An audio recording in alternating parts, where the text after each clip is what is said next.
Israel, আজকে তোমাকে সে দায়িত্ব কেন দেওয়া হলো? আজকে তোমাকে সে কর্মে যুক্ত করে দেওয়া হলো।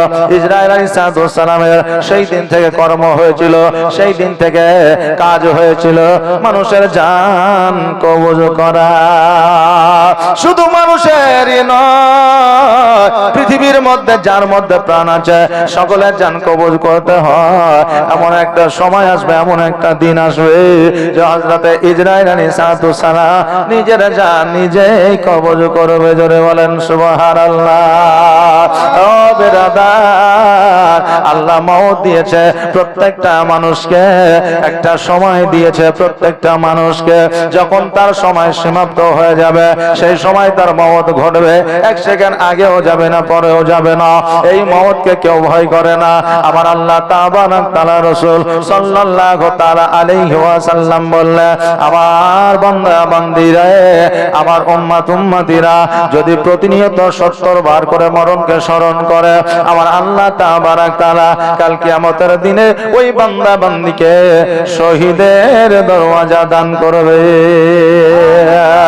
এই বাবাজি ভাইরা, আমার আল্লাহ তাবারাক তাআলা কিয়ামতের দিন শহীদের দরওয়াজা দান করবে। ওরে আমার মা বোনেরা, আজকে ইসলামের জন্য জিহাদে যেতে হয় না, তবে ইসলামের জিহাদের যুদ্ধের ময়দানে গিয়া যতটা নেকি পাওয়া যায়, যতটা সবের অধিকারী হওয়া যায়, একজন মা সেই যুদ্ধের মতো সবের অধিকারী হয় শুধুমাত্র স্বামীর সেবা করে খুশি করলে। স্বামী যদি খুশি হইয়া যায় একজন বিবির প্রতি, আমার আল্লাহ তাবারাক তাআলা বলে, আমি ওই জগতের নারীকে একটা উহুদ পাহাড়ের সমান একটা যুদ্ধের সমতুল্য নেকি দিয়ে থাকি। জোরে বলেন সুবহানাল্লাহ। ওই আমার মা বোনেরা, আজকে জগতের মধ্যে স্বামীর সম্মান করলে আপনার সম্মান জগতে বেড়ে যাবে। আজকে স্বামীর প্রতি যদি আপনার প্রতি সম্মান না থাকে, আজকে আপনার সম্মানের হানি হয়ে যাবে। হযরত আদম আলাইহিস সালামকে তৈরি করা হলো। আদম আলাইহিস সালামকে তৈরি করার পরে জান্নাতে রাখা হলো। আদম আলাইহিস সালাম জান্নাতের মধ্যে চলাফেরা শুরু করে দিলেন। আমার আল্লাহ বললেন, আদম, আজকে তোমাকে জান্নাতের মধ্যে রেখেছি। জান্নাতের মধ্যে ফল আছে, ফুল আছে, জান্নাতের মধ্যে কতই না খাবার আছে, জান্নাতের মধ্যে মধুর নাহার আছে, জান্নাতের মধ্যে দুধের নাহার আছে। তোমার যেটা খুশি তুমি সেইটা পান করতে পারো, তোমার যেটা খুশি তুমি সেইটা খাইতে পারো। কিন্তু শোনো রে, এই জান্নাতের মধ্যে একটা গন্ধম ফল আছে, ওই ফলটা জীবনে কোনোদিন মুখে দেবে না, ওই ফলটা জীবনে কোনোদিন খাইবে না। এটা আমার, এটা আমি আল্লাহ, আমার অর্ডার, আমার আদেশ। হযরত আদম আলাইহিস সালাম বললেন, ঠিক আছে, আমি ওই ফল খাওয়া তো দূরের কথা, ওই ফলের গাছের নিচে পর্যন্ত যাব না। আদম আলাইহিস সালাম জান্নাতের মধ্যে একা একিত্ব হইয়া জান্নাতের মধ্যে একা একা ঘুরে। আমার আল্লাহ তাবারাক তাআলা বললেন, এই আমার ফেরেশতারা শোনো রে, আজকে আদম আলাইহিস সালাম জান্নাতের মধ্যে একা একা ঘুরে। আজকে তার সঙ্গিনী বানায়া দিলে কেমন হয়, আজকে তার সাথী বানায়া দিলে কেমন হয়। আল্লাহর ফেরেশতারা বললেন, আল্লাহ গো, আজকে ভালো আপনি জানেন, যেটা করবেন সেটাই ভালো হবে। আমার আল্লাহ তাবারাক তাআলা আদম আলাইহিস সালামকে চিৎ করে শোয়া দিয়া আদম আলাইহিস সালামের বাম পাজরে বুকের মাটি লইয়া একজন নারী অর্থাৎ হাওয়া আলাইহিস সালামকে তৈরি করলেন। জোরে বলে সুবহানাল্লাহ। এই আমার বাবাজি ভাইরা, আজকে বেরাদার, নারীদেরকে বুকের বাম পাজরে মাটি দিয়ে তৈরি করা হইল। এখন আমার অনেক বাবাজিরা আছে, অনেক পুরুষ আছে, নারীদেরকে পায়ের তলে রাখে, নারীদেরকে গোলাম মনে করে, নারীদেরকে চাকরানি মনে করে। আমার আল্লাহ বলে, বান্দারে, আজকে আমি নারীদেরকে যদি পায়ের মাটি দিয়ে তৈরি করতাম, নারীরা পায়ের তলে থাকতো। নারীদের যদি হাতের মাটি দিয়ে তৈরি করতাম, নারীরা হাতের মুষ্ঠে থাকতো। নারীদেরকে যদি মাথার মাটি দিয়ে তৈরি করতাম, নারীরা মাথার উপরে উঠে নাচতো। নারীদেরকে পুরুষের বাম পাজরে মাটি দিয়ে তৈরি করেছি। এই জন্য প্রত্যেকটা নারীর, প্রত্যেকটা স্বামীর বক্ষস্থলে জায়গা হবে, হৃদয়ের মাঝে জায়গা হবে, অন্য কোথাও নাই। জোরে বলেন সুবহানাল্লাহ। ও বেরাদার, আজকে যেই নারীকে আপনার জন্য নিয়ামত করে তৈরি করলো, যেই নারীকে আজকে আপনার সেবা যত্নের জন্য তৈরি করলো, ওই নারীকে ব্যথা বেদনা দিয়া কাল কিয়ামতের দিনে জান্নাত পাওয়া যাবে না। কারণ নারীর সম্মান আমার আল্লাহ বাড়িয়ে দিয়েছে। জোরে বলেন সুবহানাল্লাহ। হাওয়া আলাইহিস সালামকে যখন তৈরি করা হলো, হাওয়া আলাইহিস সালাম তৈরি হওয়ার পরে আদম আলাইহিস সালামের সঙ্গে সঙ্গে চলে। আদম আলাইহিস সালাম যেটা বলে সেটাই শোনে। আদম আলাইহিস সালামের সঙ্গী হয়ে গেল। যেই সঙ্গী সর্বদা সাথে থাকে, যেই সঙ্গী সঙ্গের কথা শুই না চলে, একজন অপরজনের কথা শোনে, শুধু স্বামীর কথা বিবি শুনবে তা নয়, বিবির কথা স্বামীকে শুনতে হবে। হাওয়া আলাইহিস সালাম আজকে স্বামী আপনার আদম আলাইহিস সালামের কথা মতো চলতে আমার আল্লাহ তাবারাক তাআলা বললে, বান্দারে আমি পৃথিবীর মধ্যে যাহা কিছু যাবতীয় তারপরে থেকে তৈরি করেছি সব কিছুই জোড়া জোড়া। এই জন্য কোরআনে বলছে ওয়া খালাকনাকুম আজওয়াজা, পৃথিবীর মধ্যে আমি যা কিছু তৈরি করেছি জোড়া জোড়া তৈরি করেছি। আসমান তৈরি করেছি তো জমিন তৈরি করেছি, নারী তৈরি করেছি তো পুরুষ তৈরি করেছি, জান্নাত তৈরি করেছি তো জাহান্নাম তৈরি করেছি। এ বেরাদার, তারপরে আমার আল্লাহ যেটা তৈরি করেছে প্রত্যেকটা জিনিস জোড়া জোড়া তৈরি করেছে। আমার হাওয়া আলাইহিস সালাম আদম আলাইহিস সালাম জান্নাতের মধ্যে চলাফেরা করে, কিন্তু গন্ধম ফল খাইলে কি হবে এটা আদম আলাইহিস সালাম জানতেন না, হাওয়া আলাইহিস সালাম জানতেন না। এবার বাবা যে ভাইরা, প্রত্যেকটা সময় ওই হাওয়া যখন গন্ধম ফলের দিকে চলে যায়, আদম আলাইহিস সালাম বলে, এ হাওয়া শোনো, ওই গন্ধম ফলের গাছের দিকে যেও না, কারণ ওই ফলটা খাইলে পরে আমাদের আর জান্নাতে থাকা হবে না। ওই ফলটা যদি আমরা ভক্ষণ করি আল্লাহর কথা মানা হবে না, আল্লাহর আদেশকে অমান্য করা হবে। বেরাদার, হাওয়া আলাইহিস সালাম বললেন, যদি এটাই হয় তাহলে আমি ওই ফল আর খাবো না। ও বাবাজি ভাইরা, এইভাবে জান্নাতের মধ্যে চলাফেরা শুরু করে দিলা। এইদিকে শয়তান এ কিন্তু চিন্তা করলো, এইভাবে যদি দুইজনে একে অপরের কথা শুনে চলে তবে তারা তো ওমর ভর জান্নাতি হয়ে যাবে। আমি একজন জিন থেকে তৈরি হইয়া আমি ওমর ভর জান্নাতের মধ্যে থাকতে পারি না, আমি ফেরেশতাদের লিডার থাকতে পারি না। আজকে মানুষ হইয়া কেমন করে ওমর ভর জান্নাতে থাকতে পারে? এই জন্য হাওয়া আলাইহিস সালামকে আপনার পথভ্রষ্টর দিকে নিয়ে চলে গেলেন। হাওয়া আলাইহিস সালামকে কুমন্ত্রণা দিলেন, বললে, হাওয়া আজকে জান্নাতের মধ্যে সবকিছু তোমাদের জন্য প্রযোজ্য করেছে, কিন্তু গন্ধম ফলটা তোমাদের জন্য প্রযোজ্য করে না। হাওয়া আলাইহিস সালাম বললেন, ঠিক আছে, সেটা তো আল্লাহ মানা করেছে, বারণ করেছে। বলে, কেন বারণ করেছে এটা কি জানো? বলে, না না জানা নাই। বলল, শোনো গো, আজকে তোমরা ওমর ভর সারা জীবন চিরতরে জান্নাতের মধ্যে যদি থাকতে চাও ওই গন্ধম ফলটা খেয়ে নাও। ওই গন্ধম ফলটা যদি না খাও যে কোনো সময় তোমাদের দুনিয়ায় চলে যেতে হতে পারে, জান্নাতের মধ্যে অমর ভর তোমরা থাকতে পারবে না। হাওয়া একজন মহিলা মানুষ, ও মনে করলো যে তাই তো, এইটা কিসের জন্য খেতে বারণ করেছে সেটা তো জানি না। তো জান্নাত হচ্ছে আরামের জায়গা, তো জান্নাতেই আমরা থাকতে চাই, অন্য কোথাও যাইতে চাই না। তাহলে গন্ধম ফলটা খাইতে হবে। গন্ধম ফলটা যদি আমরা খেয়ে নি তবে আমরা অমর ফল জান্নাতের মধ্যে থেকে যাব। এবার বেরাদার, হাওয়া আলাইহিস সালাম শয়তানের অশ্বাসে পড়ে গিয়ে আর গন্ধম ফল তো খেয়েছে, সাথে হাওয়া আদম আলাইহিস সালামকে লুকায়িত ভাবে খাইয়েছে। এবার যখন খাওয়া হয়েছে তিনাদের বাথরুমের প্রয়োজন হয়েছে। আল্লাহ বলে, হে আদম, জান্নাতটা হলো আমার পবিত্র জায়গা, আজকে তোমাদের গন্ধম ফল খাইতে বারণ করেছিলাম, আজকে তোমরা গন্ধম ফল খেয়েছো, এই জন্য আমি আল্লাহ আমার আদেশকে অমান্য করা হয়েছে। আর জান্নাতের মধ্যে তোমাদের জায়গা না, তোমাদেরকে জগতের মধ্যে পাঠিয়ে দিব। বেরাদার, হাওয়া আলাইহিস সালামকে এক জায়গায়, আদম আলাইহিস সালামকে আরেক জায়গায় পৃথিবীর মধ্যে নিক্ষেপ করা হলো।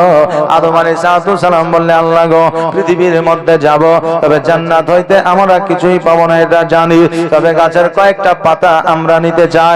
এই জন্য যে আমাদের ইজ্জতটা ঢাকার জন্য আদম আলাইহিস সালাম 3টা পাতা নিয়েছিলেন, আর হাওয়া আলাইহিস সালাম 5টা নিয়েছিলেন। এই জন্য জগতের মধ্যে বাবা আপনার পুরুষদের কাফন হয় 3টা, আর মহিলাদের কাফন হয় বাবা 5টা। জোরে বলুন সুবহানাল্লাহ।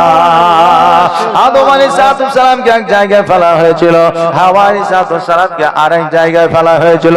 একদিন নয়, 2 দিন নয়, 3 দিন নয়, 4 দিন নয়, কয়েক বছর ধরে আল্লাহ দরবারে দোয়া করতেছিল, আল্লাহ গো, আজকে হাওয়া আলাইহিস সালামকে আমার সঙ্গে মিলিত কইরা দাও, দেখা কইরা দাও।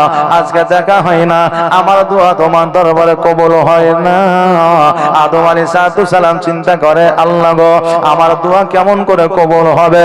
হঠাৎ করে আদম আলাইহিস সালামের মনে পড়ল, আল্লাহ আপনার নামের পরে একটা মুহাম্মদ রাসূলুল্লাহ সাল্লাল্লাহু তাআলা আলাইহি ওয়াসাল্লাম নামখানা লেখা ছিল। আল্লাহ গো, আজকে মুহাম্মদ সাল্লাল্লাহু তাআলা আলাইহি ওয়াসাল্লামের ওসিলায় আমার দোয়াটা তুমি কবুল করো। যেমন এই কথা বলেছে, সঙ্গে সঙ্গে আমার আল্লাহ তাবারক তাআলা আদম আলাইহিস সালামের দোয়াকে কবুল করেছে। আমার আদম আলাইহিস সালাম বলে, আল্লাহ গো, এত দোয়া করিলাম তোমার দরবারে কবুল হয় না, আজকে মুহাম্মাদের নাম নিয়ে যখন আমি দোয়া চেয়েছি, দোয়াটা কারেন্টের মতো কবুল হয়েছে।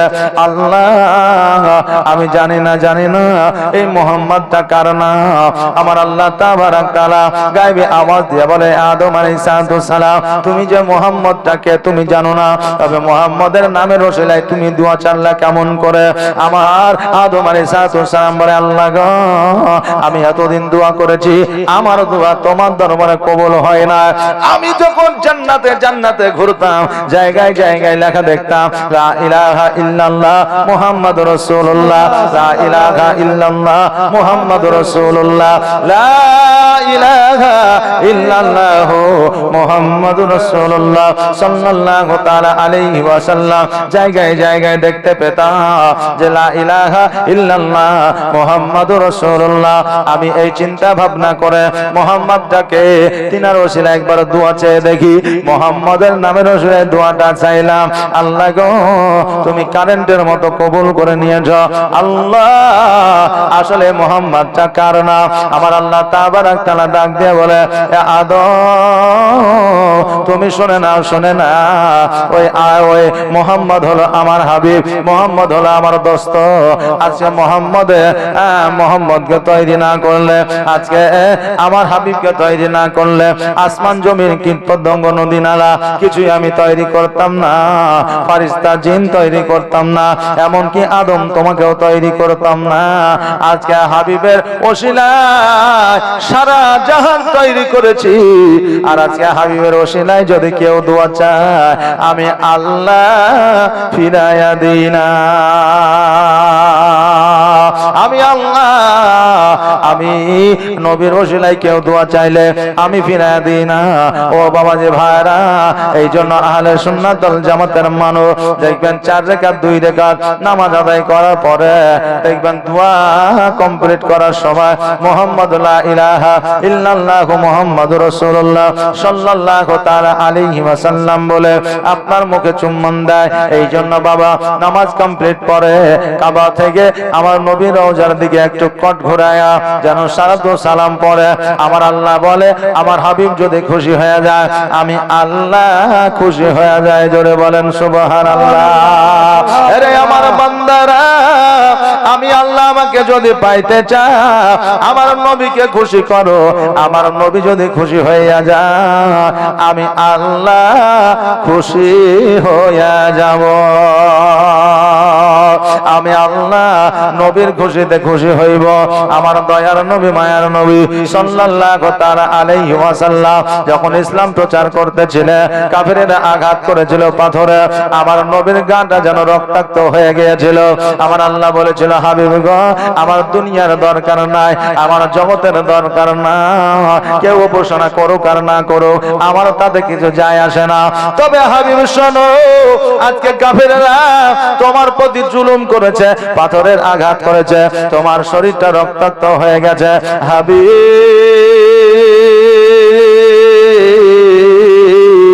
তোমার যন্ত্রণা আমি আল্লাহ সহ্য করতে পারি না। হাবিব গো, একবার বলে দাও, আমি জগৎ আর আগে বাড়াবো না, এখান থেকে কিয়ামত এনে দিব।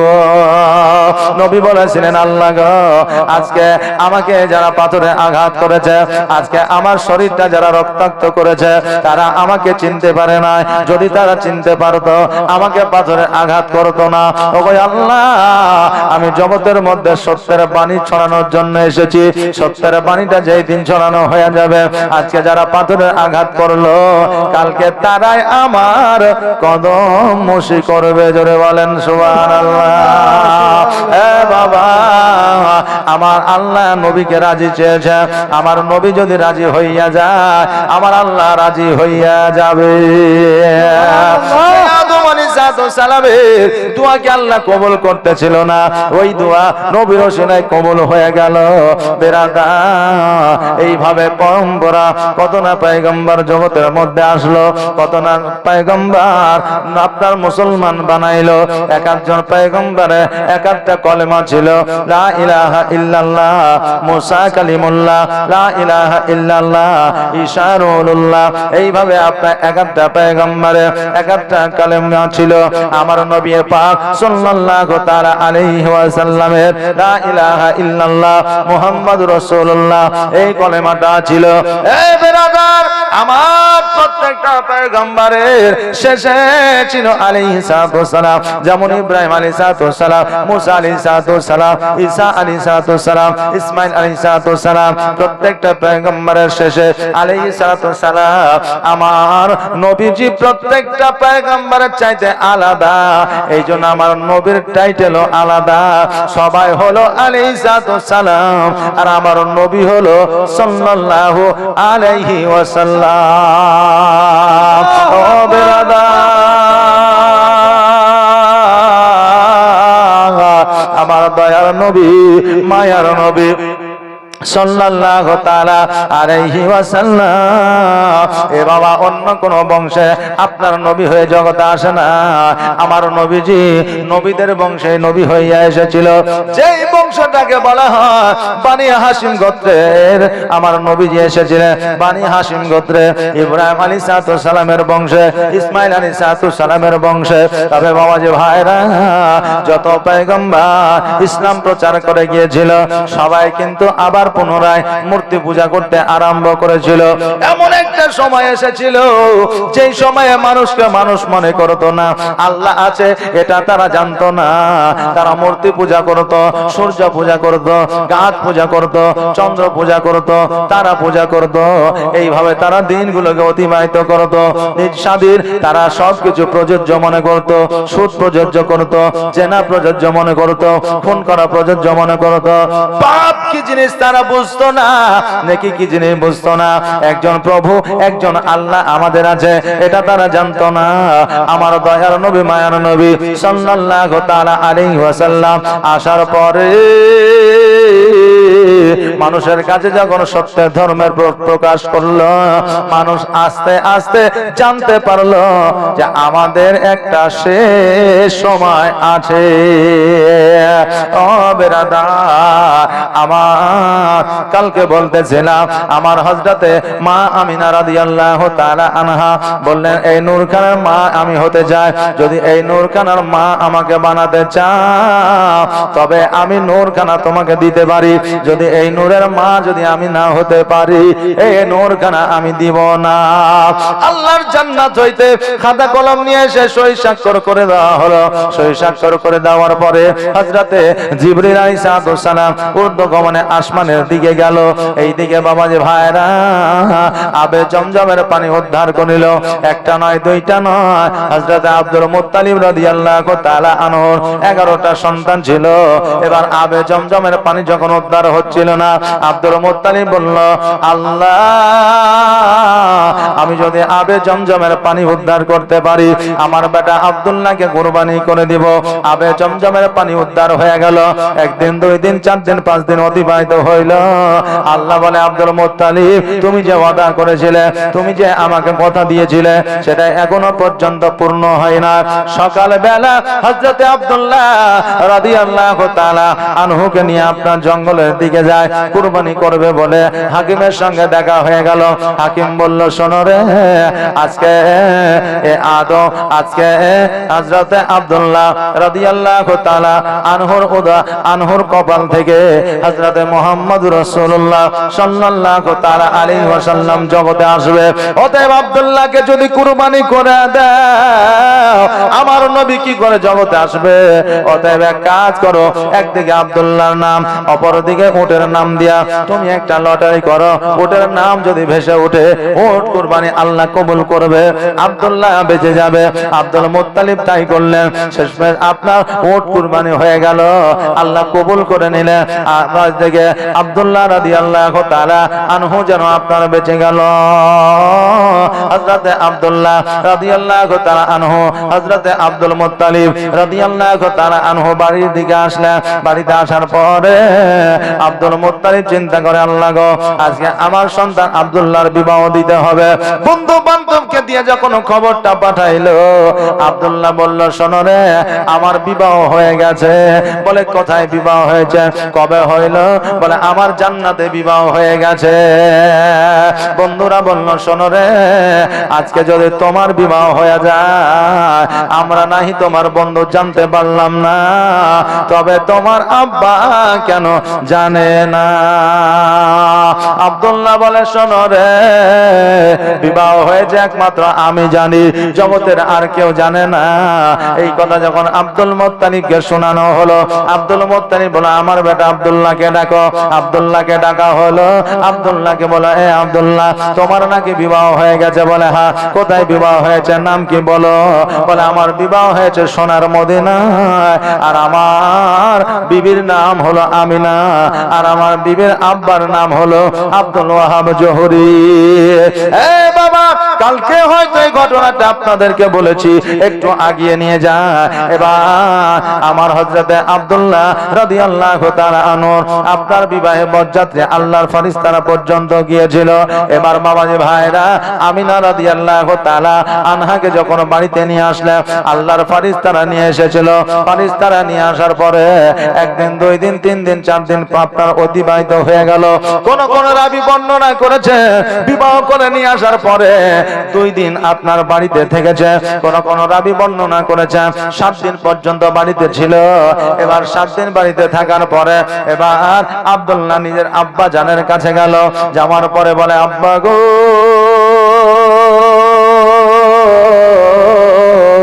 আজকে আমি বিবাহ করেছি, আমারও সংসার হয়েছে।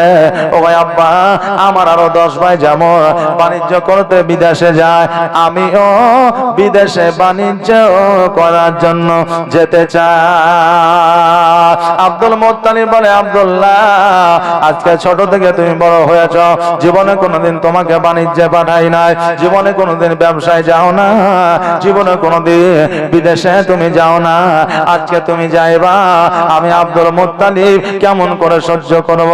আব্দুল্লাহ বলে, আব্বা গো, আজকে ভাইরা ব্যবসা করে আসবে, বাণিজ্য করে আসবে, তারা টাকা পয়সা উপার্জন করবে, তাদের সন্তানাদি বিবি বাল বাচ্চা নিয়ে খাবে। আজকে আমিও রোজগার করে আনতে চায়, আমিও ব্যবসা করতে চাই। আব্বা গো তুমি একবার অর্ডার দিয়ে দাও।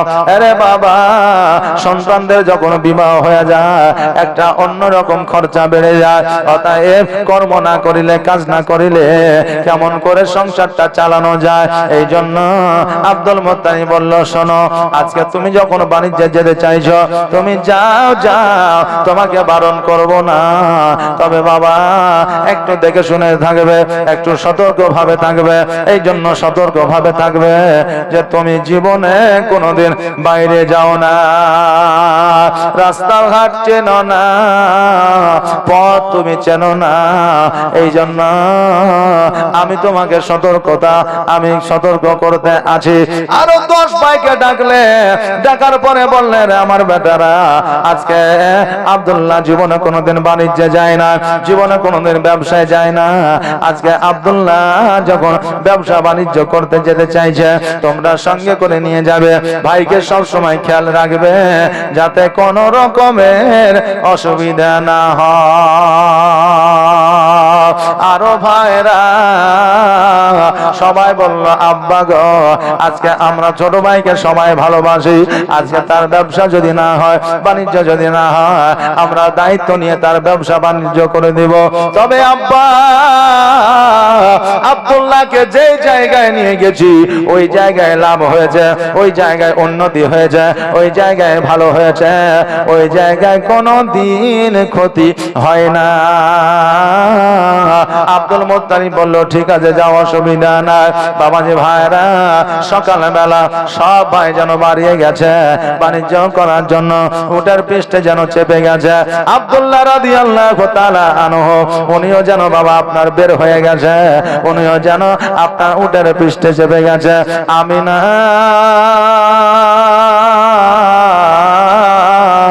রাদিয়াল্লাহু তাআলা আনহা দরওয়াজার সম্মুখে যেন দাঁড়ায় আছে, আর স্বামীর দিকে যেন তাকায় তাকায় দেখে, স্বামীও যেন আপনার বিবির দিকে যেন তাকিয়ে তাকিয়ে দেখে।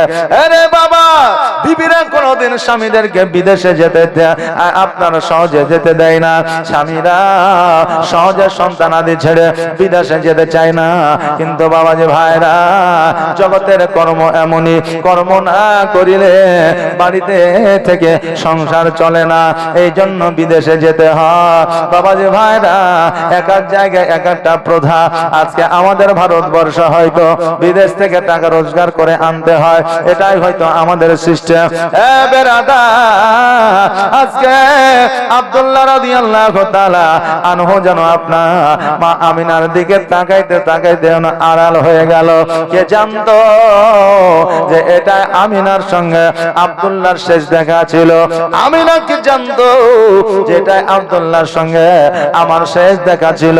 বাবারে বিবাহ করার পরে 7 দিন সংসার করে বাবাজি বাণিজ্যের দিকে রওনা হলো। বাণিজ্যে গেল সিরিয়ার বুকে।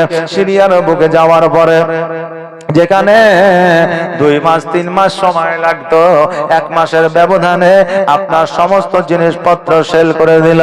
এবার সকল ভাই বলল আব্দুল্লাহ তোমার ভাগ্য এত ভালো, তোমার ভাগ্য এত ভালো যে আমরা ব্যবসা করতে আসলে আমাদের 6 মাস 7 মাস 8 মাস 1 বছর লেগে যায়, আজকে 1 বছরেও সমস্ত জিনিসপত্র সেল করতে পারি না। আজকে আব্দুল্লাহ তুমি এসেছো বলে আজকে 1 মাসের মধ্যে সব জিনিসপত্র সেল হয়ে গেছে।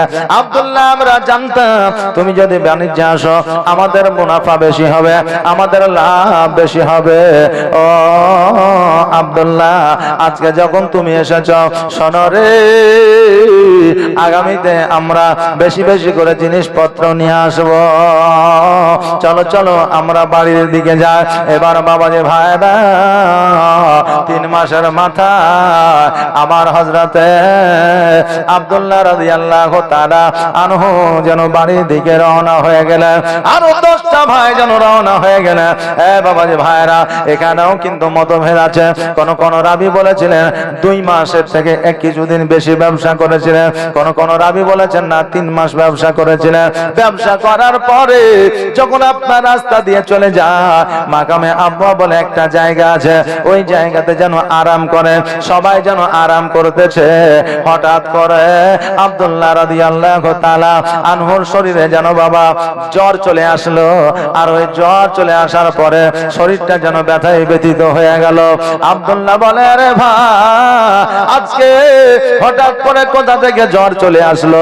ওগো ভাই, আজকে আমার শরীরটা যে চলে না, শরীরটা আজকে ব্যথায় ব্যথিত হয়ে আছে। ও ভাই, আজকে আমি হয়তো বাড়ি যেতে পারবো না, বাড়ির কাছাকাছি চলে এসেছি।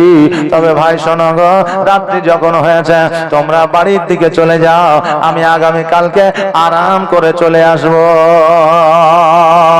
এত ব্যথা যন্ত্রণা, এত অসুস্থতা, আমি উটের পৃষ্ঠ চাপতে পারি না, উটের পৃষ্ঠে চেপে বসতেও পারবো না।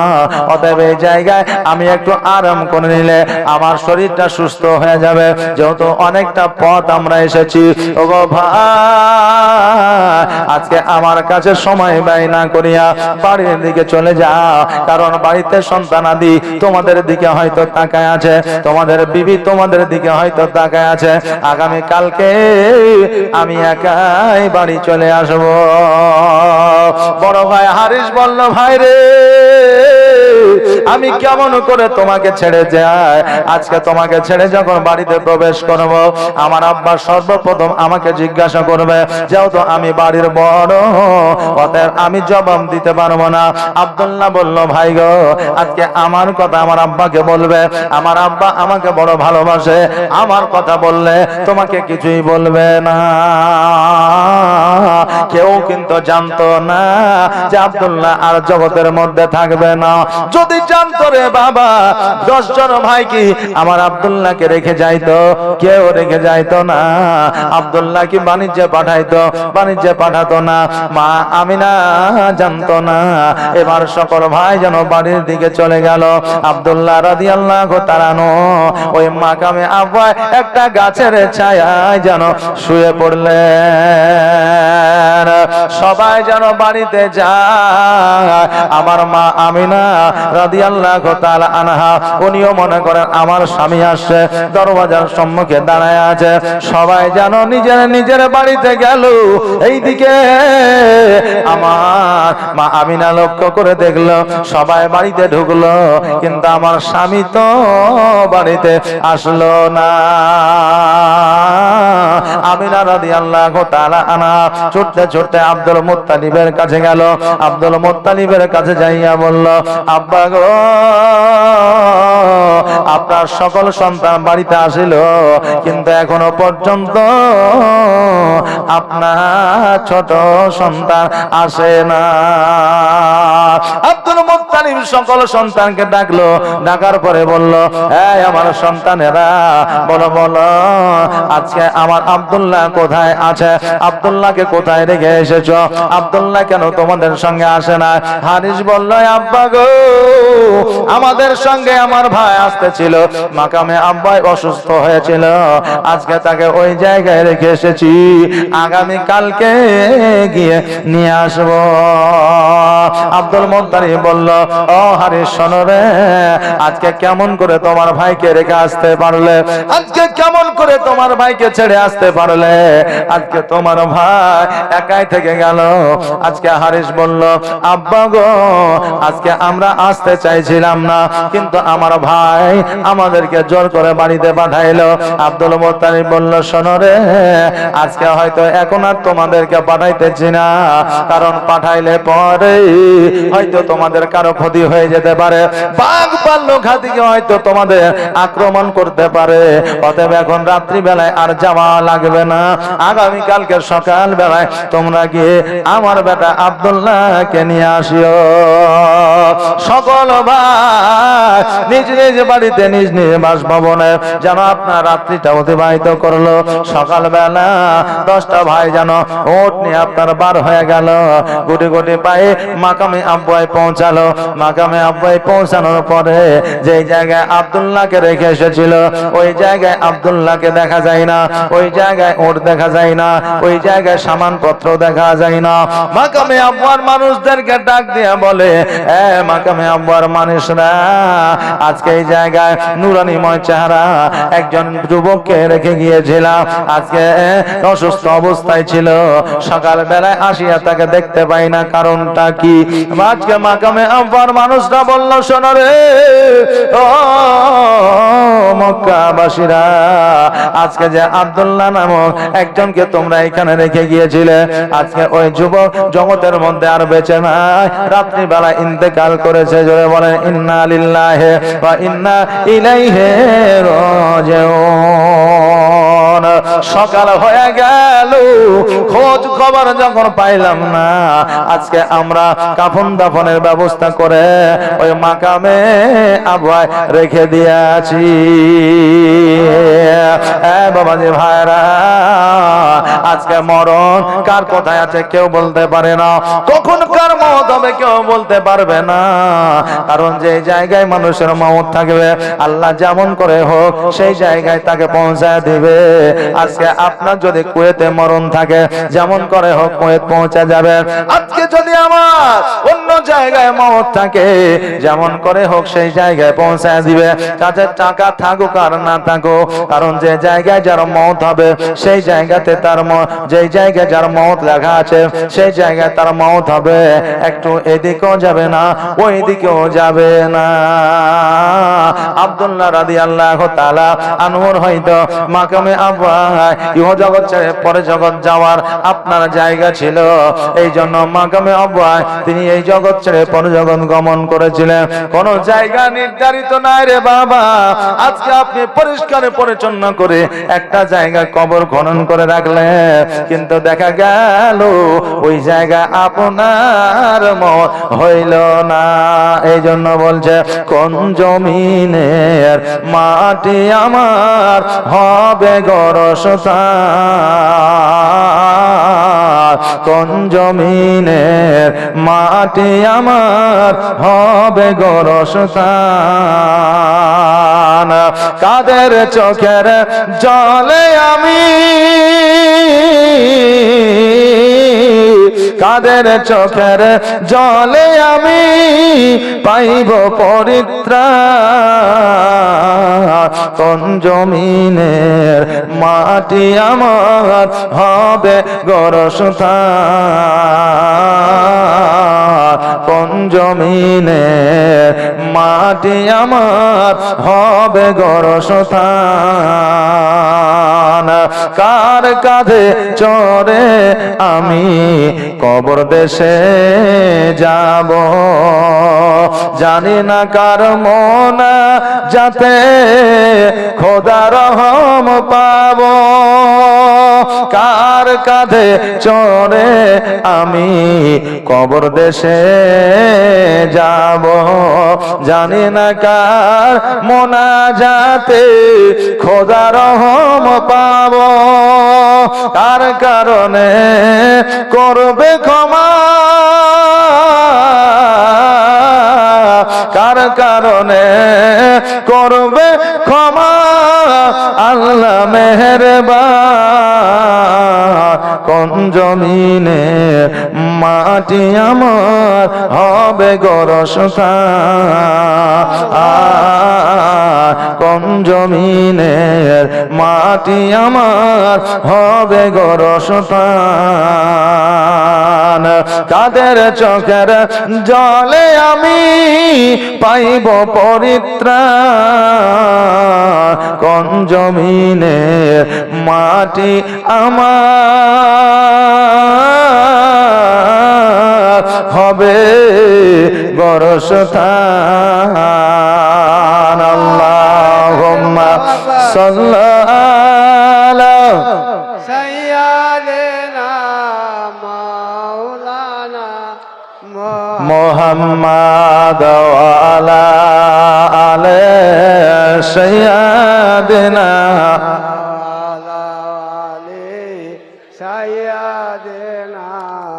মাওলানা মুহাম্মাদ। যখন মাকামে আব্বার মানুষেরা বলল শোনো গো, আজকে যে যুবককে রাত্রিবেলা এই জায়গায় রেখে গিয়েছ, ওই যুবক আর জগতের মধ্যে হায়াতে না, এই জগৎ ছেড়ে পর জগৎ গমন করেছে। যেমন এই কথা 10 ভাই শুনেছে, দুই চোখ দিয়ে যেন অশ্রু ঝরে যায়। একজন ভাই অপরজনকে বলে, ভাই রে, আজকে আমার আব্বাজান আব্দুল মুত্তালিবকে কি জবাব দিব? আজকে আমার আব্বাজান আব্দুল মুত্তালিবকে কি কথা বলে সান্ত্বনা দিব? এ ভাই শোনো, আজকে আমার আব্বাজান, আজকে আজকে আব্বাজানকে যখন এই কথা বলবো, আমাদেরকে হয়তো দোষারোপ করবে। তবে যাই হোক, কিছু আর করার না। সকল ভাই যেন বাড়ির দিকে রওনা হয়ে গেল। বাড়িতে যাইয়া আব্দুল মুত্তালিবের সম্মুখে সবাই দাঁড়ায় আছে, সবার চোখে পানি, কিন্তু আব্দুল্লাহকে দেখা যায় না। আমিনা যেন ঘরের দরওয়াজার সম্মুখে যেন দাঁড়িয়ে আছে।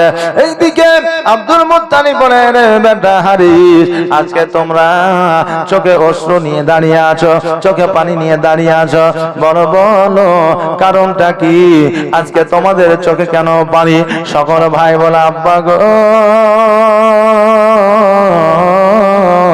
আজকে আমাদের ছোট ভাই আব্দুল্লাহ আর জগতের মধ্যে বেঁচে নাই। আজকে ছোট ভাই আব্দুল্লাহ ওই মাকামে আব্বা ইহ জগৎ ছেড়ে পর জগৎ গমন করেছে। যেমন এই কথা বলা, আব্দুল্লাহ রাদিয়াল্লাহ, আব্দুল মুত্তালিব রাদিয়াল্লাহু তাআলা আনহু দুই চোখ দিয়ে পানি ঝরে যায়। আব্দুল মুত্তালিব বলে, শোনো রে, আজকে আমার সম্মুখে যখন তোমরা দাঁড়িয়েছো, যখন আব্দুল্লাহকে দেখতে পাইলাম না, আমি তখনই বুঝে গিয়েছিলাম যে আমার আব্দুল্লাহ আর কোনদিন আসবে না। সবাই চোখে পানি নিয়া যেন নিজের নিজের বাড়িতে গেল। এইদিকে মা আমিনা রাদিয়াল্লাহু তাআলা আনহা, উনি যেন বলতেছে, আল্লাহ, এখনো পর্যন্ত আমার স্বামী তো বাড়ি আসলো না। ছুটতে ছুটতে আব্দুল মুত্তালিবের কাছে আসলো। আসার পরে বলে, আব্বা গো, আমার স্বামীকে কেন দেখা যায় না? আমার স্বামী কেন আসলো না? আমার স্বামীকে কেন নিয়ে আসলো না? আব্দুল মুত্তালিব মাথাটা নিচু করে মা আমিনাকে বলতেছে, আমিনা রে, তোমার স্বামী আর কোনোদিন আসবে না। তোমার স্বামী কোনোদিন তোমার বাড়িতে আসবে না। কেন না? তোমার স্বামী আর জগতের মধ্যে না। আমার আমিনা রাদিয়াল্লাহু তাআলা আনহা বলে, ওগো আমার আব্বাজান, আজকে আমার স্বামী যদি না আসে, আজকে আমার স্বামী যদি ইহ জগৎ ছেড়ে পর জগৎ গমন করে, আজকে আমাকে কে খাওয়াবে? আজকে আমার কেমন করে দিন যাবে? আজকে কেমন করে রাত্রিটা অতিবাহিত হবে? ও আব্বাজান, আমার স্বামী ছাড়া আমার জগতে আর কেউ না। আরে বাবারা, একজন মায়ের স্বামী হলো চির আপন, এ স্বামীর মতো আপন কেউ কোনোদিন হতে পারবে না। ওগো মা, আজকে স্বামীর ঘরে থাকিয়া আজকে হয়তো তোমাকে ভালো লাগে না, আজকে মনে হয় বড় বড় মনে হয়, কিন্তু মা, তোমার মায়ের বাড়িতে গিয়ে 1 মাস থেকে দেখো, তুমি ঠিক বুঝতে পারবে স্বামীর ঘর ভালো না বাপের ঘর ভালো। আজকে স্বামীকে তুমি পরকীয়ায় লিপ্ত হয়ে যাও, আজকে শুধুমাত্র তোমার স্বামীকে ছাড়িয়া শুধু তার ঘরে যাব এই কথাটা বলো, দেখবে তোমার প্রতি তার কতটা ভালোবাসা আছে। আরে মা জননী, একজন পরপুরুষ তোমাকে টাকার লোভ দেখাতে পারে, একজন জমি জায়গার লোভ দেখাতে পারে, কিন্তু তোমাকে সারা জীবন বুঝতে পারবে না, সারা জীবন তোমাকে দেখভাল করবে না। সারা জীবন যদি তোমাকে দেখভাল করার দায়িত্ব নেয় একমাত্র তোমার স্বামী। জোরে বলেন সুবহানাল্লাহ। এই জন্য স্বামীকে কোনোদিন ব্যথা বেদনা দেবে না, এই জন্য ব্যথা বেদনা দেবে না। কারণ স্বামী যদি স্ত্রীর দ্বারা কিঞ্চিত পরিমাণ কষ্ট পেয়ে যায়, আমার আল্লাহ বলে, ওই বান্দি যতই ইবাদত করুক না কেন, আমি আল্লাহ আমার দরবারে কবুল হবে না। আমার দরবারে এই জন্য কবুল হবে না, কারণ আমি আল্লাহ একজন মহিলার স্বামীর পায়ে তলে দিয়েছি জান্নাত। বলা যাবে না সুবহানাল্লাহ? মা বোনেদের স্বামীর পায়ের তলে জান্নাত, আর সন্তানের জান্নাত হলো বাবা মায়ের পায়ের তলে। একজন মাওলানা ওয়াজ করে যে স্বামীর পায়ের তলে জান্নাত, অমনি যেন একজন মহিলা বাড়ি চলে গেছে। বাড়িতে যাওয়ার পরে স্বামীর পায়ের তল করতে আরম্ভ করেছে। এখন স্বামী বলছে, রহিমের মা কি ব্যাপার, আজকে ভগবানপুরে জালসা হয়েছে আর তুমি আমার পায়ের তল করছো, কারণটা কি? বলছে মৌলবি বললো যে তোমার পায়ের নিচে নাকি জান্নাত আছে, তাই খুঁড়ে দেখছি। বলে জান্নাত ওইখানে নাই। বলে তুমি বেশি বকো না, চুপ করে থাকো। এখন স্বামী দেখছে তাই তো রে, লক্ষ্মী ভান্ডারের মালিক হলো আমার বিবি, স্বাস্থ্য সাথীর মালিক হলো আমার বিবি, রেশন কার্ডের মালিক হলো আমার বিবি, পশ্চিম বাংলার মুখ্যমন্ত্রী হলো একজন মহিলা। অতএব একে বারণ করা যাবে না, তোর যা মন যায় তাই কর। এবার এক মজা খোঁড়ার পরে যখন এলে গেছে, চুপ করে বসে আছে। এখন বিবি বলছে, এখন স্বামী আদর করে বলছে, বিবি রে বল না, আমার পায়ের তলটা খুঁড়ছিস কেন? বলছে মৌলবি বললো পায়ের তলে নাকি জান্নাত আছে, তাই নিয়াত করেছি যতক্ষণ পর্যন্ত জান্নাত না দেখবো ততক্ষণ পর্যন্ত খোঁড়া বন্ধ করব না। স্বামী বলছে খেপি কোথাকার, খুঁড়ে কি আর জান্নাত পাওয়া যাবে? আমার হাত পাখানে একটু টিপে দে তো জান্নাত পাওয়া যাবে। এখন বিবি বলছে ওইরকম জান্নাতের দরকার নাই। স্বামী বলছে পাটা হাতটা টিপে দিলে জান্নাত পাওয়া যাবে, তো বিবি বলছে ওইরকম জান্নাতের দরকার নাই। বাবা, আজকে আমাদের মহিলারা মা বোনেরা কষ্ট করে জান্নাত নিবে, কিন্তু স্বামীর সেবা করে জান্নাত নিবে না। বনরে, স্বামীর সেবায় তোমার জান্নাত। যতই ইবাদত উপাসনা করো না কেন, স্বামী যদি তোমার প্রতি নারাজ হয়ে যায়, কিয়ামতের দিন জান্নাত মিলবে না। এই জন্য বাবাজি ভাইরা, আজকে বিবিদের জান্নাত আপনার স্বামীর পায়ের তলে, আর সন্তানের জান্নাত পিতা মাতার পায়ের তলে। বাবাজি ভাইরা, আমি না বলতেছি আব্বা গো, আজকে আমার জগৎ আর কেউ রইল না, আজকে আমাকে দেখাশোনা কে করবে, আজকে আমাকে উপার্জন করে কে দিবে, আমার সংসারটা কেমন করে চলবে? আব্দুল মুত্তালিব বলে, আমি না, তুমি চিন্তা করিও না মা, আমি আব্দুল মুত্তালিব যতদিন পর্যন্ত হায়াতে আছি, আমি আব্দুল মুত্তালিব যতদিন পর্যন্ত বেঁচে আছি, আমি আব্দুল মুত্তালিব যতদিন পর্যন্ত আমার দেহে প্রাণ আছে, ততদিন পর্যন্ত আমি না, তোমার কোনো অসুবিধা হবে না। আমি আব্দুল মুত্তালিব কথা দিতেছি। আরে বাবা, আগেকার মানুষ যখন কথা দিত, তাদের জবানটাই ছিল সবচাইতে দামি। আর এখন মানুষের জবানের উপরে বিশ্বাস নাই। জবান তো দূরের কথা, একটা জমি 70 বার রেজিস্ট্রি দিল, তারপরেও আবার দখল নিল। কথা বললেন না, 70 বার রেজিস্ট্রি দিয়ে দিয়েছে, তারপরে আবার দখল নিয়েছে, বলেন না আমি রেজিস্ট্রি দেইনি।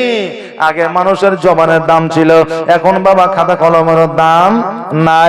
আরে বাবা, আব্দুল মুত্তালিব এই কথা বলে আমিনাকে ঘরের দিকে পাঠিয়ে দিল।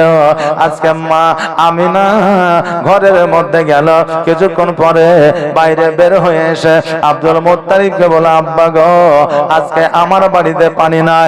আব্দুল মুত্তালিব বলল, আমিনা তোমার বাড়িতে যখন পানি নাই, একটা দড়ি নিয়ে নাও আর বালতি নিয়ে নাও, আর যাও যাও কুয়া থেকে পানি ওঠা নিয়ে আসো। আমিনা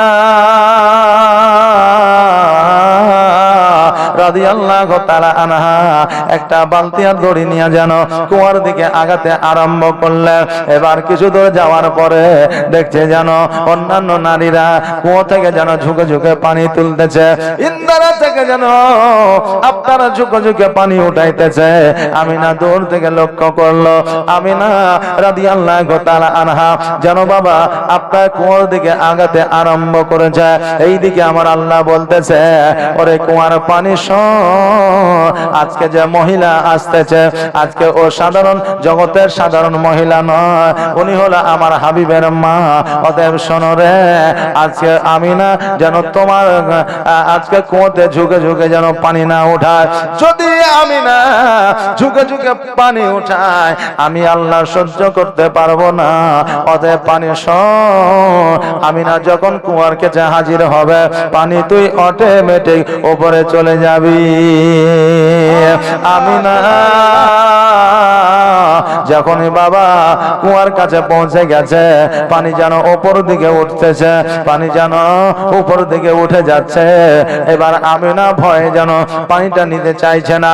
আমিনা চিন্তা করছে, আল্লাহ গো, আজকে সকল নারীরা যুগে যুগে পানি উঠাইতেছে, আজকে আমি কেন আসার পরে পানি অটোমেটিক উপরের দিকে উঠে যাচ্ছে। পানি না লইয়া নিজে বাড়ির দিকে চলে এসেছে। আসার পরে যেন শরীরটা ঘেমে আছে। আব্দুল মুত্তালিব বলে, আমিনা তোমার শরীরটা ঘেমে কেন বলো? আমিনা বলতেছে, আব্বা গো, আমি যখন পানি আনতে গেলাম কুয়াতে অন্যান্য নারীরা যুগে যুগে পানি উঠাইতেছিল, আর এখন আমি যখন পৌঁছে গেলাম কুয়ার কাছে, অমনি যেন পানি নিজেই নিজের উপরে উঠে গেল।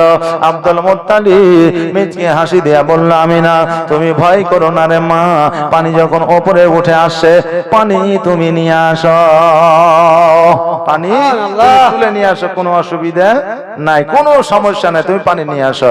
এবার বাবাজি মা আমিনা রাদিয়াল্লাহু তাআলা আনহা যেন আপনার পানি আনার জন্য চলে আসে। দূর থেকে লক্ষ্য করে দেখছে যেন পানি অন্যান্য নারীরা যুগে যুগে পানি উঠাইতেছে। আমিনা যেমনই কুয়ার কাছে পৌঁছে গেছে, অমনি যেন পানি নিজেই নিজেই উপরে এসেছে। আমিনা রাদিয়াল্লাহু তাআলা আনহা আর যেন কোনো কিছুর দিকে না তাকায়া পানিটা নিয়ে যেন দ্রুত বেগে পানির দিকে ছুটতে লেগেছে।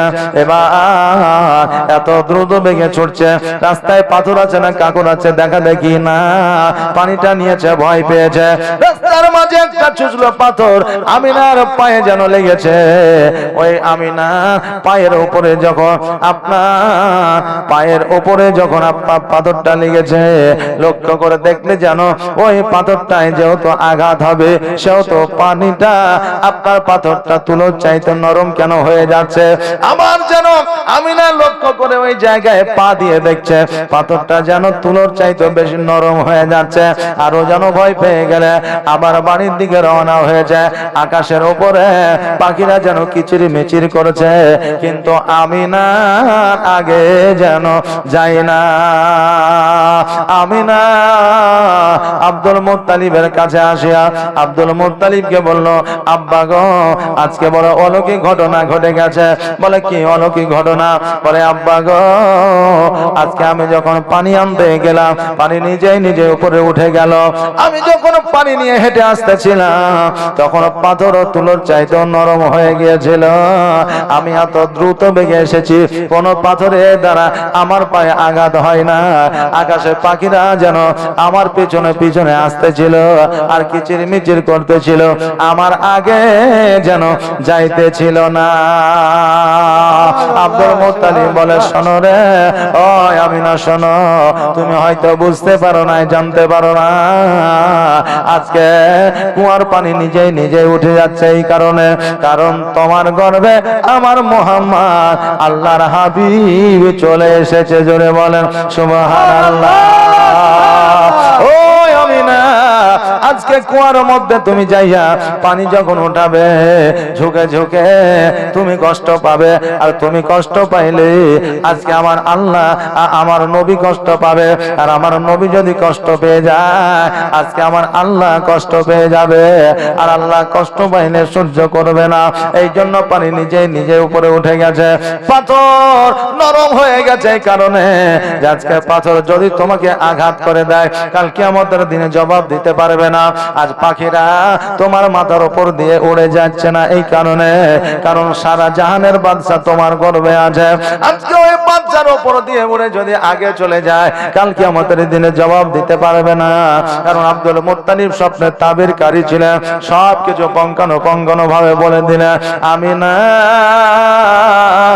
তুমি চিন্তা করো না রে মা, আজকে তুমি মুহাম্মদ সাল্লাল্লাহু তাআলা আলাইহি ওয়াসাল্লামের মা হতে চলেছ। আজকে তুমি মুহাম্মদের মা হতে চলেছ, তুমি হয়তো জানতে পারো না, বুঝতে পারো না। ওরে আমার বাবা যে ভাইরা, রাবিরা বর্ণনা করেছে 2 মাসের সন্তান যখন মা আমিনার গর্ভে ছিলেন আমার নবী, তখন আব্দুল্লাহ ইহ জগৎ ছেড়ে পরজগৎ গমন করেছে। আবার কোন কোন রাবি বলেছেন না না না, 6 মাসের সন্তান যখন গর্ভে ছিলেন তখন আমার আব্দুল্লাহ ইহ জগৎ ছেড়ে পরজগৎ গমন করেছে। জোরে বলেন সুবহানাল্লাহ। ও বাবা যে ভাইরা, আমার মা আমিনা রাদিয়াল্লাহু তাআলা আনহা যেন আব্বা বাড়ির দিকে চলে গেল, দিনগুলো অতিবাহিত হতে লাগলো। আমার আল্লাহ তাবারক তাআলা জান্নাতে তার জন্য রমণী মহিলাকে পাঠালেন মা আমিনার সেবা যত্নের জন্য।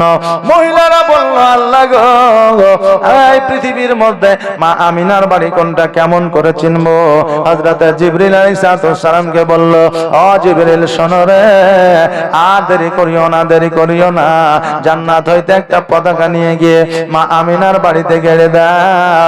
আর ওই পতাকাটা দেখে আমার 4 জন জান্নাতি রানী, আজকে 4 জন জান্নাতি মহিলা মা আমিনার বাড়িতে ওই পতাকাটা দেখে যাবে।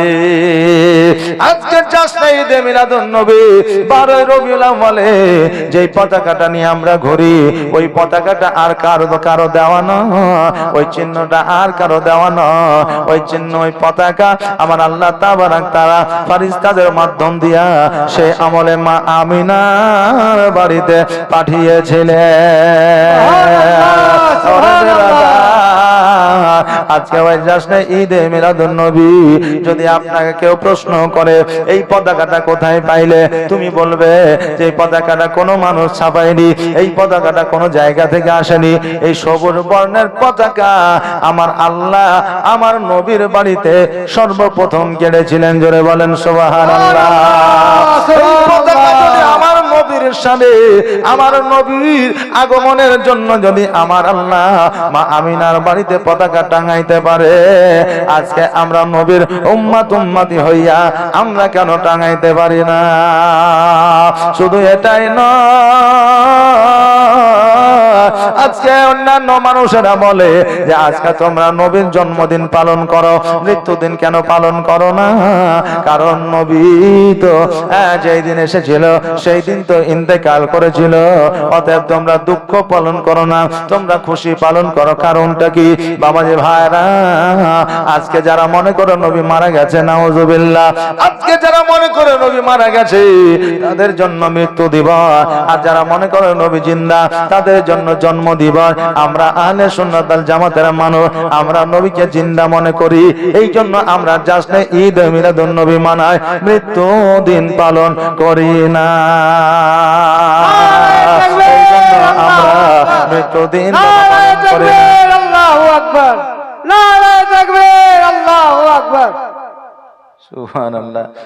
এত বাবজি নারা সুবহানাল্লাহ বললে হবে না, মানুষ তো ডরিয়ে যাবে, ভয় খেয়ে যাবে। সুবহানাল্লাহ।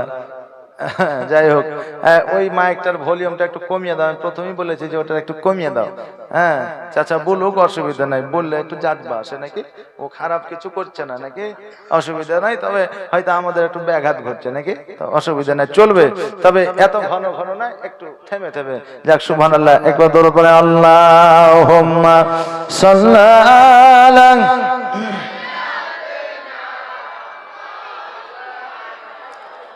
মুহাম্মাদ ওয়া আলা আলি মাওলানা মুহাম্মাদ। ও বাবাজি ভাইরা, আমার মা আমিনার বাড়িতে আমার আল্লাহ তাবারক তাআলা 4 জন জান্নাতি মহিলা পাঠাইলেন আমিনার সেবা যত্ন করার জন্য। আমিনা বলে, তোমরা কে গো? এবার তারা পরিচয় দিল। এবার পরিচয় দেওয়ার পরে এইদিকে মা আমিনা রাদিয়াল্লাহু তাআলা আনহা তিনি আপনার বর্ণনা করেছিলেন, অন্যান্য নারীরা যখন আপনার গর্ভবতী হয়, অন্যান্য নারীরা যখন আপনার পেটে সন্তান ধারণ করে, তখন কিন্তু নারীদেরকে দেখলে বোঝা যায় যে নারী গর্ভবতী আছে, কিন্তু আমার আমিনা বলেছে আজকে অন্যান্য মানুষেরা তো বলা দূরের কথা, আমার গর্ভে যে সন্তান আছে আমি আমিনা নিজে জানতে পারি নাই। জোরে বলেন সুবহানাল্লাহ। ও বাবারা ভাইরা, আব্দুল মুত্তালিব রাদিয়াল্লাহু তাআলা আনহু কাবা ঘরের মধ্যে বসে আছে, এইদিকে কাবা ঘর যেন মা আমিনার ঘরের দিকে যেন আপনারা ঝুঁকে গেছে। আব্দুল মুত্তালিব চিন্তা করে, আল্লাহ এই কাবা ঘর হযরত ইসমাঈল আলাইহিস সালাম, হযরত ইব্রাহিম আলাইহিস সালাম কত কষ্ট করে, কত যত্ন করে, কত আপনার শক্ত শক্ত পাথর দিয়া এত মজবুত করে কাবা বানিয়েছে। আজকে কাবা কেন ঝুঁকে গেল? কিছুক্ষণ পরে যেন আপনার কাবাকে জিজ্ঞাসা করে, কাবা আজকে তোমাকে এত সুন্দর করে এত শক্ত করে বানানোর পরেও আজকে তুমি কাবা এই দিকে কেন ঝুঁকে গিয়েছ? কাবা বলে, শোনো রে, আমি হলাম দুনিয়ার কাবা, আজকে যে কাবারও কাবা আজকে মা আমিনার ঘরে চলে এসেছে, এই জন্য আমি কাবার দিকে ঝুঁকে গেছি। জোরে বলেন সুবহানাল্লাহ। আব্দুল মুত্তালিব রাদিয়াল্লাহু তাআলা আনহু যখন এই কথা শুনলেন, যেন বাবা মা আমিনার বাড়ির দিকে ছুটতে আরম্ভ করলেন। আমার নবীজি যেই সময় জগতে এসেছিলেন ওই সময়টা ছিল শুভে সাদিকের সময়, 12 রবিউল আউয়াল মাসে এ বাবা 570 খ্রিস্টাব্দে আমার নবীজি জগতের মধ্যে এসেছিলেন। আমার আব্দুল মুত্তালিব মা আমিনার বাড়ির দিকে ছুটতে আরম্ভ করলেন। এবার মা আমিনার বাড়ির দিকে যাওয়ার পরে দেখছে যেন দরওয়াজার সম্মুখে 2 জন মানুষ দাঁড়িয়ে আছে। আব্দুল মুত্তালিব চিন্তা করে, আল্লাহ আজকে মা আমিনা আমি ছাড়া কেউ না, আজকে এই 2 জন মানুষ কোথা থেকে আসলো? এই 2 জন মানুষ কারা?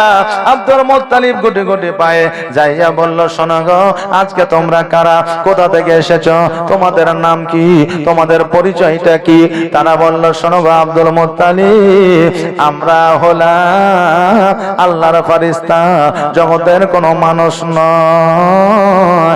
আজকে শোনো শোনো, আজকে এই জায়গায় আমরা সিকিউরিটি আছে, দারোয়ান আছি, এই জন্য দারোয়ান আছি যে আজকে থেকে নিয়ে 1 সপ্তাহ পর্যন্ত আমার আল্লাহর ফেরেশতারা আমার নবীকে দর্শন করবে, জগতের মানুষ দর্শন করতে পারবে না। আব্দুল মুত্তালিব বলল, তাই নাকি? বলে, হ্যাঁ। আমার পোতাকে আমি একবার দেখতে পাবো না, এটা কেমন করে হয়? কারণ হলো আমি আব্দুল্লাহকে হারিয়েছি, আর আব্দুল্লাহকে হারানোর পরে যেই ব্যথা যে বেদনা আমার বুকের মধ্যে লুকায়া আছে, এই ব্যথা বেদনা একবার মুহাম্মদকে কোলে নিয়া আমার বুকের ব্যথা বেদনা দূর করে দিতে চায়। আল্লাহর ফেরেশতারা বলল, শোনো আব্দুল মুত্তালিব 1 সপ্তাহ পরে আসিও। আব্দুল মুত্তালিব বলল, না এখনই যাব। জোর করে যখন প্রবেশ করতে গেলে কোন কোন রাবী বলেছেন মাথায় আঘাত করেছেন, কোন কোন রাবী বলেছেন না না মাথায় হাত বুলিয়েছেন। এই জন্য আব্দুল মুত্তালিব অজ্ঞান হয়ে 7 দিন পর্যন্ত জমিনের মধ্যে পড়েছিলেন। এইদিকে আমার আল্লাহ তাবারক তাআলা প্রথম আসমান থেকে মা আমিনার বাড়ি পর্যন্ত যেন সিঁড়ি নামিয়ে দিয়েছিলেন, আর প্রত্যেকটা আপনার ফেরেশতা ওই সিঁড়ি দিয়ে নেমে আমার নবীকে দর্শন করেছিলেন, জাস্ট ঈদে মিলাদুন নবী মানিয়েছিলেন। এ বাবাজি ভাইরা, আমার নবী জগতে আসার পরে আল্লাহর ফেরেশতারা যদি আনন্দ আহ্লাদ করে আজকে আমার নবীকে দর্শন করতে পারে, আজকে আমরা জগতের মানুষ সামান্য উম্মতি হইয়া আমরা কেন নবীর জাস্ট ঈদ মিলাদুন নবী মানাইতে পারি না? ও মাঝি নৌকা ছেড়ে দে, ও মাঝি নৌকা ছেড়ে দে, আর হেলা করিস না, ছেড়ে দে নৌকা মাঝি, যাব মদিনা। ও মাঝি পাল তুলে দে, ও মাঝি নৌকা ছেড়ে দে, আর হেলা করিস না, ছেড়ে দে নৌকা মাঝি যাব মদিনা আমি দেখব মদিনা আমি যাইব মদিনা আমি দেখব মদিনা আমি যাইব মদিনা মক্কায় নবী এলো মায়া মিনার ঘরে হাসিলে হাজার মানি কাঁদিলে মুক্তা ঝরে জোরে বলেন সুবহানাল্লাহ আর একটু আওয়াজ দিয়ে বলেন না সুবহানাল্লাহ মক্কায় নবী এলো মায়া মিনার ঘরে হাসিলে হাজার মানি কাঁদিলে মুক্তা ঝরে দয়ার নবী যার সহায় দয়ার নবী যার সহায় তার কিসের ভাবনা ছেড়ে দে নৌকা মাঝি যাব মদিনা আমি দেখব মদিনা আমি যাইব মদিনা আমি যাইব মদিনা আমি দেখব মদিনা আল্লাহুম্মা সাল্লি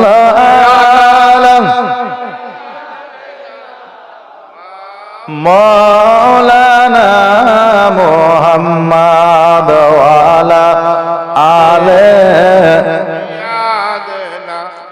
ওয়া আলা আলে সাইয়্যিদিনা মাওলানা মুহাম্মদ এ বাবা রে ভাইরা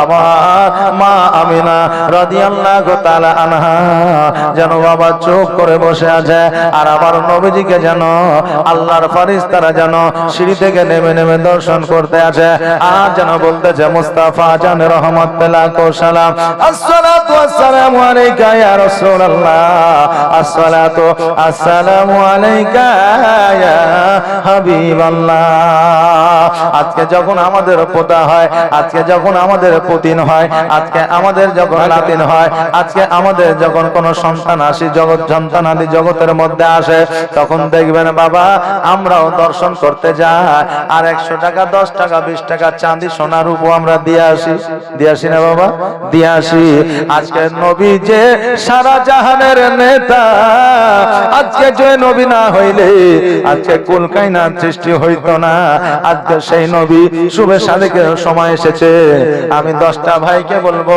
500 টাকা করে নবীর ওসিলায় খোদার ঘরে মসজিদে দিয়ে যাবেন কয়টা বললাম 5টা আর 10টা ভাই আমার 500 করে খোদার ঘর মসজিদে দিয়ে যাবেন একটু চটচট করে তাড়াতাড়ি করে নবী আমার জগতে এসেছে এই নবীর খুশিতে আজকে আপনি এসে 500 টাকা মাত্র দিয়ে যাবেন 10টা ভাই আমার একটু তাড়াতাড়ি করে আর আমার 5টা মা আমার 500 টাকা করে দিবে এই কমিটি একটু যাও তো মায়েদের দিকে 5টা মা আমার 500 টাকা করে দিবে আজকে 5টা মা যদি 500 টাকা দেয় মায়েদেরকে একটা মশলা শিখায় যাব স্বামীর পকেট থেকে টাকা চুরি করা যাবে কিনা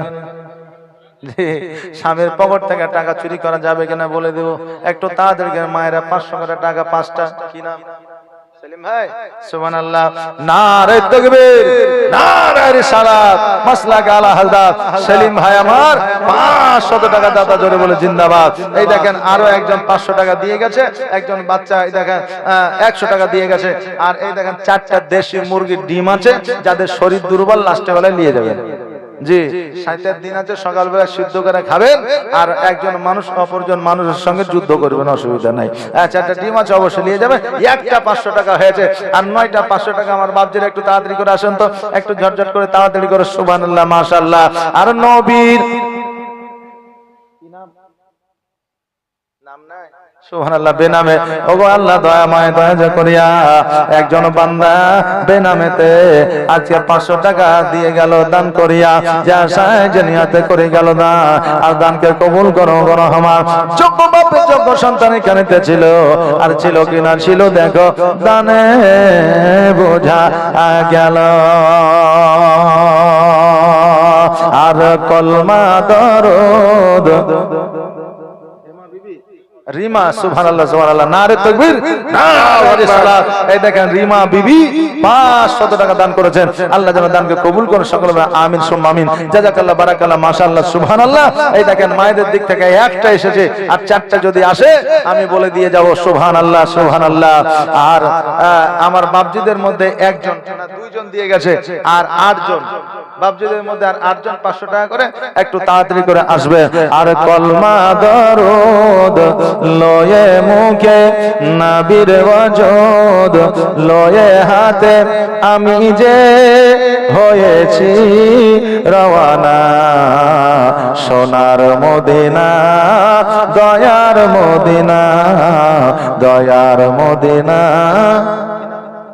এই দেখেন বেনামে আরেকজন ভাই আমার এখানে আসিয়া 500 টাকা দান দিল মসজিদে লাগিয়া, যা শাহজানিয়াতে করে গেল দান, আর দানকে কবুল করো ও রহমান।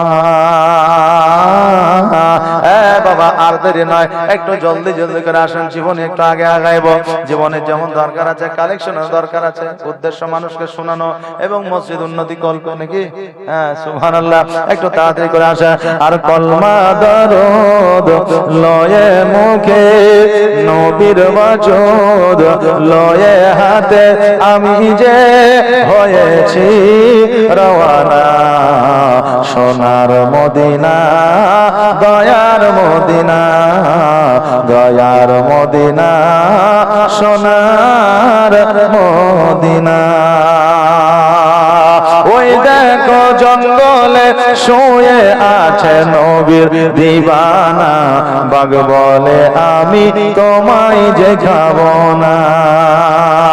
ওই দেখো জঙ্গলে শুয়ে আছে নবীর দিবানা, বাঘ বলে আমি তোমায় যে খাবো না। কেননা তুমি যে দিবানা, দিবানা নবীজির দিবানা। কলমা দরুদ লয়ে মুখে, নবীর ওয়াজুদ লয়ে হাতে, আমি যে হয়েছি রওয়ানা, সোনার মদিনা, দয়ার মদিনা, দয়ার মদিনা, সোনার মদিনা।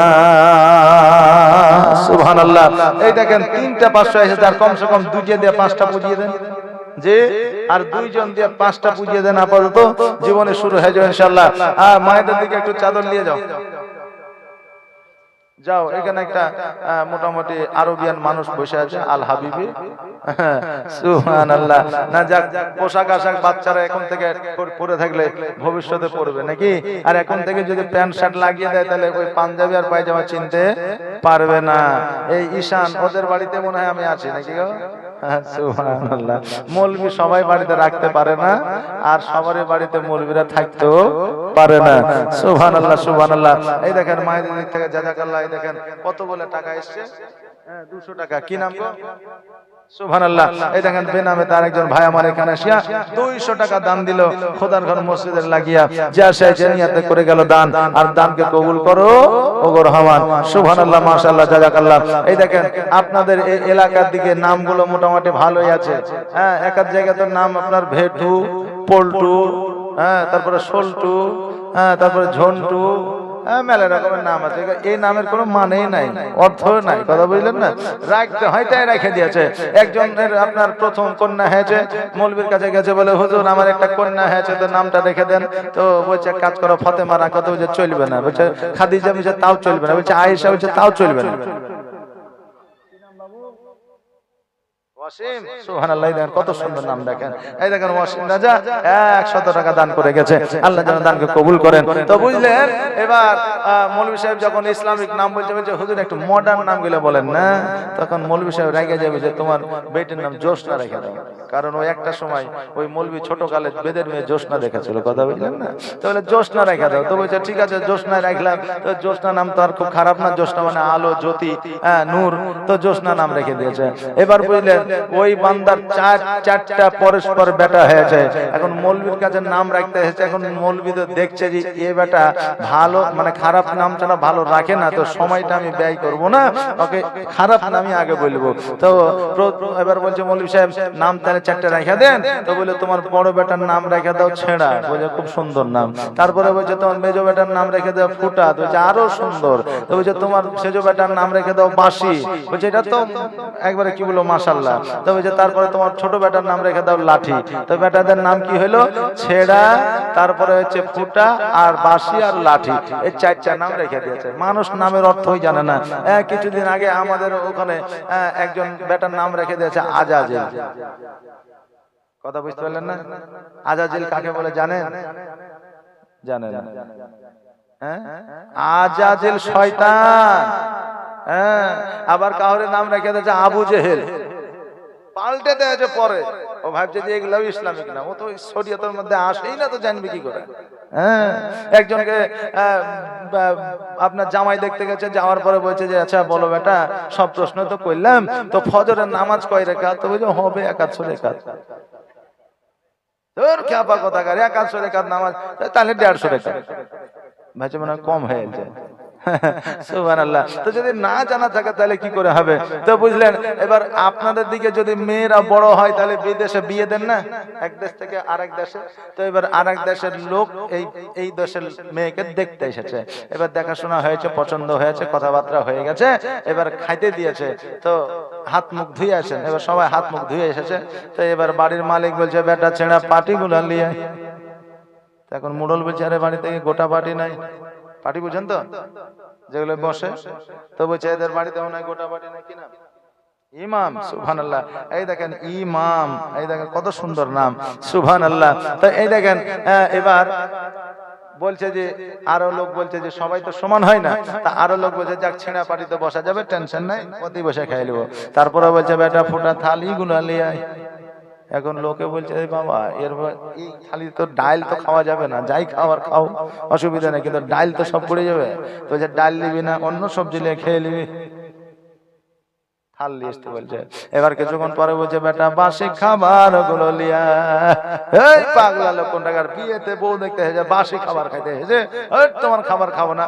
শুনেন শুনেন ভাই ভাই, আসলে এই নামগুলো আমার বেটাদের, আসলে বাসি খাবারও লাই, ফুটা থালিও লাই, ছেঁড়া পাটিও লাই। তো তাই এবার সবাই বসে যেত যে বেটা লাঠি একবার এদিকে আয়। যেমনই বলেছে মায়ের হবে মনে হয় বান্না, মানে যে যেদিকে পারলো মারে দৌড়। যে লাস্টে কি হলো? বিয়ে শাদী হইল না। কথা বুঝতে পারলেন না? তো এইরকম কিছু নাম আমাদের মানে মতলব না জানার পরে যখন আমরা রেখে দিই, তখন আমরা তো লজ্জিত হই, এই ছেলেরাও লজ্জিত হয়। এখন কারণ নাম রেখে দিয়েছে রকি। তো ওকে যদি কোনো মৌলবি মানে সাধারণ মানুষ জিজ্ঞাসা করলে তো ও তো আইটেম লেগুলো রকি, ও তো আইটেম নিয়ে বলবে। আর যদি একজন আলেম বা একজন পীর সাহেব বা একজন ভালো শিক্ষিত মানুষ যখন একজন মাস্টার যখন জিজ্ঞাসা করে তোর নাম কি রে, আমার নাম রকি, মানে ওর বাপ নামটা রেখেছে, এখন বলতে ও লজ্জা করছে। কথা বুঝলেন না? কারো নাম তো মিঠুন আছে, নাই আগেকার মানুষ অনেকের মিঠুন আছে, তো অনেকে মিঠুন নামটা বলতে লজ্জা বোধ করে, কিন্তু মিঠুন নামের অর্থ কি আছে? রাখেন ওয়াসিম, রাখেন আকরাম, রাখেন সোহেল, রাখেন গোলাম রসুল, রাখেন গোলাম মুরসালিন, রাখেন গোলাম মুস্তফা, রাখেন কত ইসলামিক নাম আছে। কাল কিয়ামতের দিনে বান্দাকে যখন জাহান্নামে দেওয়া হবে, ফেরেশতারা দোয়া করবে আল্লাহ গো এই বান্দার নাম হচ্ছে গোলাম রসুল, গোলাম মুস্তফা, তারপরে গোলাম কিবরিয়া, এই লোকটা দোষ করেছে, কিন্তু নামে তো কোনো দোষ করেনি, এর নামের সাথে রাসূলুল্লাহর নাম জড়িত আছে। অতএব আল্লাহ আমাদের বড় মায়া হয়, এই বান্দাকে তুমি জান্নাতি করে দাও। আল্লাহ বলে ফেরেশতা আজকে তোমরা যখন দোয়া করলা, আমি নামের বদৌলতে এই বান্দাকে জাহান্নাম থেকে জান্নাতে দিলাম। জোরে বলেন সুবহানাল্লাহ। তো নামের ওসিলাতে আপনি জান্নাতি হবেন, আমি জান্নাতি হব। তো ছেলে মেয়েদের নাম যদি আপনারা রাখেন তাহলে ইসলামিক নাম দেখে রাখবেন। এখন আলেমের কাছে যাওয়া লাগে না, এখন আপনার মোবাইলে অ্যাপস বের হয়ে গেছে ইসলামিক শিশুদের নাম, নাই এই ইসলামিক শিশুদের নাম এই যদি বের করেন তো শুধু ইসলামিক নামই পাবেন, কোনো আগডিম বাগডিম নাম পাবেন না। তো মা বোনেদের তো এখন সময় নাই, শুধু শফিকের ভিডিও দেখো, শফিকের ভিডিও দেখো, নাকি শফিকের ভিডিও ছাড়া যেন কিছুই বোঝা। এমন কোন মা নাই যে শফিকের ভিডিও দেখেনি, নাহলে একদিনও দেখেছে। আপনি বলবেন যে হুজুর তাহলে আপনিও দেখেছেন, আমিও তো দেখেছি। শফিকের ভিডিও দেখেননি তো আপনি বুঝলেন কি করে? কারণ শফিকের ভিডিও, আমার একটা ছেলে আছে 8 বছর প্লাস বয়স, তো ও আগে খুব দেখতো শফিকের ভিডিও, এখন আর দেখে না, কারণ স্কুলে দিয়ে দিয়েছি, হ্যাঁ, আর সময় ওর হয় না। তো ওইগুলো দেখতো, তখন আমি আরে ছোট ছেলে, লকডাউনের সময় ছোট ছেলেরা কারারে এইসব ভিডিও, তখন তো সব ভিডিও ছিল না, এখন তো অ্যাভেলেবল, তখন ছিল না, তখন দেখেছে, কিন্তু এখন আর দেখার সময় নাই আপনার। আর আজকাল ফেসবুকে তো ঢোকাই যায় না, শুধু মুরব্বি চলছে, ফেসবুকে ঢুকাই যায় না। যেগুলো আপনার শুনলে পারে নেকি হবে সেগুলো ভাইরাল হচ্ছে না, যেগুলো শুধুমাত্র আমাদের কি বলে মানে মনোরঞ্জন করা হবে, মানে যেটাকে বলা হয় রঙ্গ তামাশা, সেটাই চলছে এখন ফেসবুকে। ভাবছি ভাইরা, আমার মায়েরা, আমার মা বোনদের বলবো, গর্ভে যদি সন্তান থাকে কোরআন তেলাওয়াত শুনবা, গর্ভে যদি সন্তান থাকে তুমি সত্য কথা বলবা, গর্ভে যদি সন্তান থাকে নামাজ পড়বা, গর্ভে যদি সন্তান থাকে তো ঘরের মধ্যে একাকিত্ব থাকবা, কারোর সঙ্গে গীবতে জড়িত হবে না। কারণ তুমি যখন তোমার গর্ভে সন্তান থাকা অবস্থায় তুমি যখন কোন খারাপ কাজে জড়িত হয়ে যাবে, কালকে তোমার সন্তানও ওই খারাপ কাজে জড়িত হয়ে যাবে।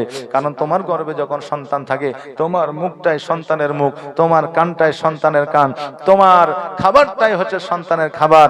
এই জন্য তোমার কর্মে তোমার সন্তান খারাপ হতে পারে। দেখবেন মা বোনদের বলছি যে আপনার কানটাই সন্তানের কান। আপনার যদি বিশ্বাস না হয়, আপনার গর্ভে সন্তান আছে, একটা জোরে করে একটা বাটি ফেলে দিবেন, বাটি বোঝেন তো, একটা থাল বা একটা বাটি ফেলে দিবেন, জোরে যখন আওয়াজ হবে দেখবেন, না হলে ঘন্টা 2-3 আপনার সন্তানটা নড়াচড়া করবে না। কারণ ওই আওয়াজে সন্তানটা আপনার ভীতু হয়ে যায়, ভয় পেয়ে যায়, তখন পেটের এক সাইডে বা নিচের দিকে আমরা চুপ করে ভয়ে বসে থাকে, নড়াচড়া করতে চায় না। এই জন্য বোঝা যায় আপনি কি, আমার রাসূল বলে গেছেন যে একজন সন্তান যখন মায়ের গর্ভে থাকে, সন্তানের মায়ের কানটাই সন্তানের কান, মায়ের চোখটাই সন্তানের চোখ, মায়ের মুখটাই হচ্ছে সন্তানের মুখ, মায়ের খাবারটাই হচ্ছে সন্তানের খাবার, মায়ের মলটাই হচ্ছে সন্তানের মল। অতএব মা বোনেদের গর্ভে যখন সন্তান থাকবে, তখন কোনো খারাপ কাজ, মিথ্যা কথা, ব্যভিচারী, আপনার গুনাহ আর আপনার গান বাজনা কোন রকম ভাবে যেন না শুনে, এগুলো তো হারাম। কিন্তু একটা সন্তানকে যদি সঠিকভাবে যদি মানুষ করতে যাও, এখন আমরা সন্তানের জন্ম দিচ্ছি আর সব ছেলেবেলা কার্টুন মোটু পাতলু দেখছে, হ্যাঁ, টম জেরি দেখছে, এইদিকে আমার বেটাকে এত বুঝাচ্ছি তো মোবাইল দেখা ছাড়ে না। কিন্তু ও যখন সন্তানটার গর্ভে ছিল তখনও ও মোবাইল ছাড়তো না, এটাও বলছে না, কিন্তু বেটা দেখছে না। একজন এসছে বলে, হুজুর ছেলেটা সবসময় কাঁদছে, সিজারে হয়েছে, একটু ফুঁগিয়ে দেন না। 10 দিন ফুঁগিয়ে দিয়েছে, কান্না বন্ধ হয় না। মৌলভী সাহেব বলে, কাজ করো, ডাক্তারখানা নিয়ে যাও, কোনো হয়তো সমস্যা হয়েছে। এবার ডাক্তারখানা যাবে, ছেলেকে শুইয়ে দিয়েছে, এইদিকে বুঝলেন মা বের হচ্ছে, কাপড় পরছে, আর এদিকে ছেলের বাপ বিদেশ থেকে ফোন করেছে, মোবাইলের আওয়াজ শুনে ছেলের কান্না বন্ধ হয়ে গেছে। এই যখনই কাঁদে মোবাইল দিয়ে দেয়, যখনই কাঁদে মোবাইল দিয়ে দেয়, কান্না বন্ধ হয়ে যায়। একদিন হঠাৎ করে মৌলভী সাহেবের সঙ্গে দেখা, বলে, হ্যাঁ রে মা, তো ছেলে যে এত কান্নাকাটি করছিল, তো ছেলেটা কান্না বন্ধ হয়েছে। তো বলছে, আর হুজুর বলেন না, কান্না বন্ধ হয়ে গেছে। বলে, কোন ডাক্তারের কাছে গেছেন? হুজুর ডাক্তার ফাক্তারের কাছে যায়নি, কারণ ওর ওষুধ হচ্ছে মোবাইল। আমি বুঝে গেছি। কেমন? বলে, কাঁদলেই মোবাইল দিয়ে দিয়ে ওর কান্না বন্ধ হয়ে যায়, এই জন্য যখনই কাঁদে তখনই মোবাইল দিয়ে দিই। এরকম অনেক মা আছে আমার, যে নিজে আপনার কাজ থেকে বাঁচার জন্য, সন্তানটিকে কোলে নেওয়ার জন্য, খাওয়ানোর জন্য, দেখবেন অলসতার কারণে অনেক সন্তানকে কিন্তু মোবাইল দিয়ে দেয়, সন্তানও চুবে যায়, তাই না? এখন তো কিছু বাচ্চা আছে বুঝলেন, কার্টুনের এত ভক্ত যে খাবারটা পর্যন্ত খায় না। এখন মা বাপ খাইয়ে দেয় আর ছেলে বসে বসে কার্টুন দেখে।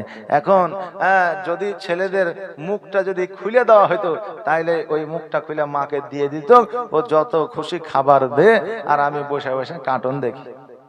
কথা বুঝলেন না? এত ভক্ত। সুবহানাল্লাহ, মাশাআল্লাহ, জাযাকাল্লাহ। এই দেখেন, আর 2টা 500 টাকা কি হবে না বাবা?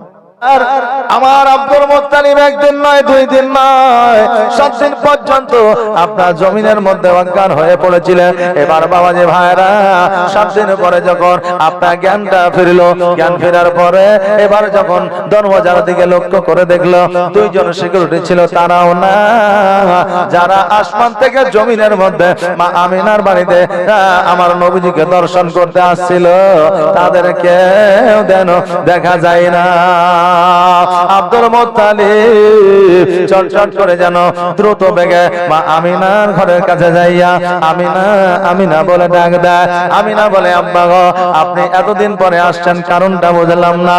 আব্দুল মুত্তালিব বলে মা, আমি যেই দিন বিশ্ব নবী জগতের মধ্যে এসেছে সেই দিনে জানতে পেরেছি, আর সেই দিন জানতে পারার পরে যখন আমার পোতাকে দেখার জন্য আমি আসতেছিলাম, তখন আল্লাহর ফেরেশতারা আমাকে ভিতরে প্রবেশ করতে দেয় না।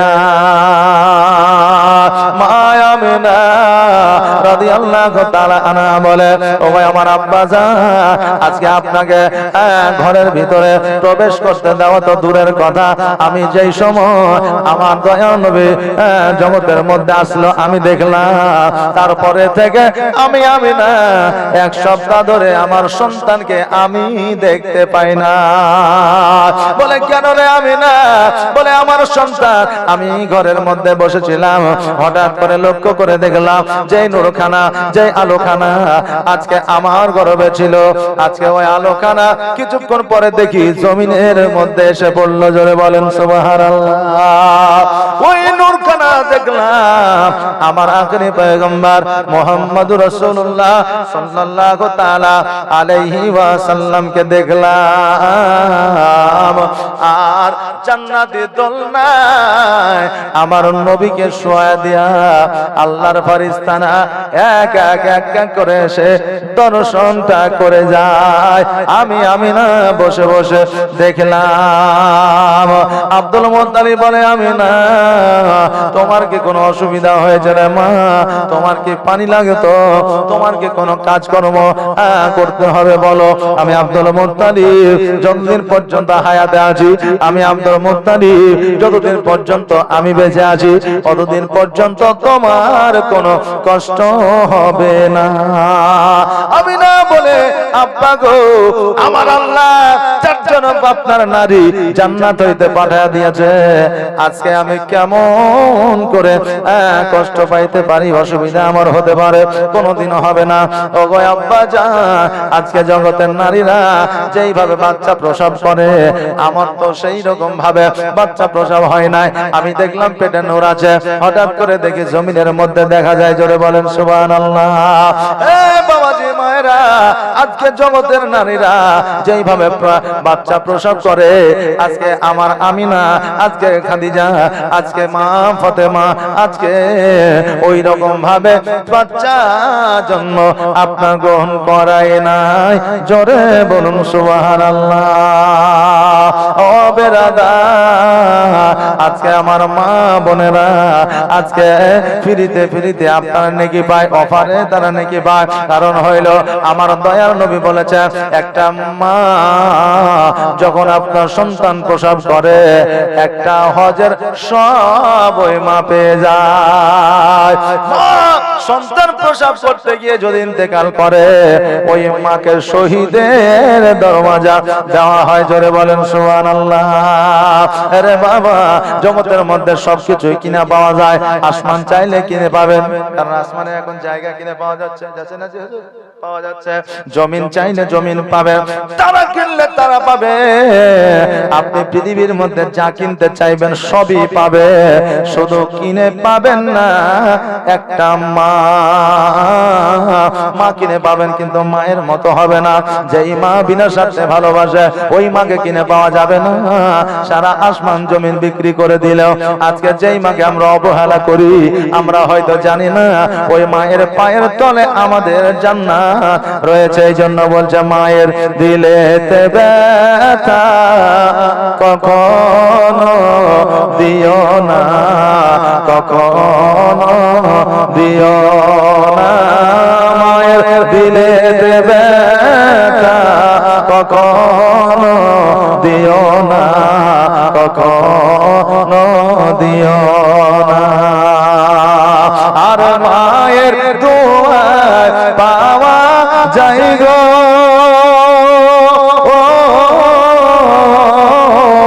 মায়ের দোয়ায় পাওয়া যায় গো জান্নাতের ঠিকানা। মায়ের দিলেতে ব্যথা কখনো দিও না, কখনো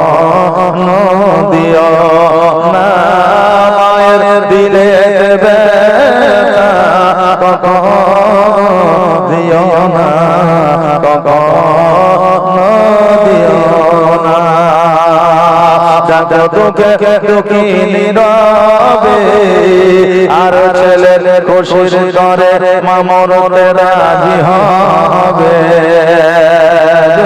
সুবহানাল্লাহ দেখো দুঃখে দুঃখী নীরবে আর ছেলের খুশির করে মা মরতে রাজি হবে ছেলের খুশির জন্য পৃথিবীতে একমাত্র মাই জান দিতে পারে অপর কেউ পারে না দেখবেন জগতের মধ্যে এরকম ঘটনা ঘটেছে যে ছেলের কিডনি বাদ হয়ে গেছে কিডনি চেঞ্জ করে অপর কিডনি লাগাতে হবে ছেলে দেয় নাই স্ত্রী দেয় নাই আত্মীয় দেয় নাই বোন দেয় নাই ভাই দেয় নাই যদি দেয় তো মা দিয়েছে বলেছে বেটা আমার তো দুটো কিডনি একটা তুই নিয়ে বেঁচে থাক একটা আমি নিয়ে বেঁচে থাকি জোরে বলেন সুবহানাল্লাহ এরকম ইতিহাস আমাদের এলাকায় নাই আছে মা কিডনি দিয়েছে সন্তানকে কিন্তু সন্তানে দেয় নাই বোনে দেয় নাই ভাইয়ে দেয় নাই স্ত্রী দেয় নাই তাহলে মা একমাত্র সন্তানের খুশিতে জীবন দিতে পারে অপর কেউ পারবে না এইজন্য কেউ বলছে দেখো দুঃখে দুঃখী নীরবে আর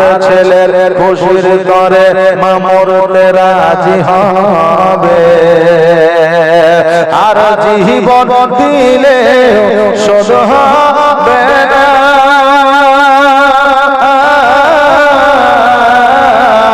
জীবন দিলে শোধ হবে না মায়ের দুধের দেনা মায়ের দিলে দেবে দিও না দিও না মায়ের দিলে দেবে দিও না দিও আল্লাহুম্মা সাল্লাল্লাহু সৈয়দনা মাওলানা মুহাম্মদ ওয়া আলা সৈয়দনা ওয়া আলা আলি সাইয়্যিদিনা মাওলানা মুহাম্মদ ও বাবাজি ভাইরা আমার আব্দুল মুত্তালিব রাদিয়াল্লাহু তাআলা আনহু বলে আমি না আজকে তোমার কোনো অসুবিধা কোনো ভয় ভীতি হয় না রে মা আজকে মুহাম্মদ সাল্লাল্লাহু তাআলা আলাইহি ওয়াসাল্লামকে আমার কোলে উঠে দাও আবার নবীজিকে যখন আব্দুল মুত্তালিব কোলে উঠে আনিলা আমার আব্দুল মুত্তালিব বলে আমি না আজকে আমার মুহাম্মদ আমার পোতাকে যখন কোলে উঠে আনিলাম আমি না রে আজকে আব্দুল্লাহর যে ব্যথা বেদনা আমার বুকের মধ্যে লুকায় ছিল আজকে আব্দুল্লাহর ব্যথা বেদনা যেন সব কিছু দূর হয়ে গেল জোরে বলেন সুবহানাল্লাহ ও আমিনা তুমি চিন্তা করো না রে মা আজকে আমি যতক্ষণ পর্যন্ত আছি আমার পোতার কোনো অসুবিধা হতে দিব না আজকে আমার পোতার কোনো অসুবিধা পাইবে না এ বাবা আজকে জগতের মধ্যে পোতা পোতে লাতিনকে ভালোবাসা হলো আমার নবীর সুন্নাত কি বললাম লাতিন পুতিন আর পোতাকে ভালোবাসা হলো আমার নবীর সুন্নাত এখন দেখবেন আপনার বাড়িতে ওঠার জন্য এমন একটা মেশিন পোতা হয়ে গেছে হয়নি একবারে আপনার বেটা লাভ ম্যারেজ বিয়ে করেছে গিয়ে পলাশিতে চুপ করে আছে বাপ বলছে মানে নেব না মেয়ের বাপু বলছে মানে নেব না কিন্তু ওদের 1 বছর 1.5 বছর থাকার পরে একটা পোতা বা পুতিন হয়েছে ফোন লাগিয়ে আব্বা তোমার পোতা কথা বলবে হাউমাউ গেছে তখন আর ময়া যেন দয়া যেন উঠলে বলছে বাদের সাথে থাকতে না যা বাড়ি চলে পোতা গেলে বাড়ি চলে কতদিন মানবো না যা মানি নিলাম যা নিয়ে চলে কার জন্য পোতার জন্য পোতা কিন্তু একটা মস্ত বড় হাতিয়ার বাবা এই পোতাকে ভালোবাসা হলো আমার নবীর সুন্নাত আজকে বাবাজি ভাইরা আমার আব্দুল মুত্তালিব রাদিয়াল্লাহু তাআলা ওই পোতাকে যেন সর্বদা কোলে নিয়ে বেড়ায় সর্বদা যেন কাছে কাছে রাখে আব্দুল মুত্তালিব পোতাকে এত ভালোবাসে আরে বাবা আজকে রাবিরা বর্ণনা করেছে, আজকে অন্যান্য জীবনে গায়ক জীবনী বক্তারা বলে যে আমিনা রাদিয়াল্লাহু তাআলা আনহা যখন মুহাম্মদ সাল্লাল্লাহু আলাইহি সাল্লামকে প্রসাব করলেন, তখন ওই তায়েফবাসীরা এসে নিয়ে গিয়েছিল। না না না, আমার দয়ার নবী মায়ের নবী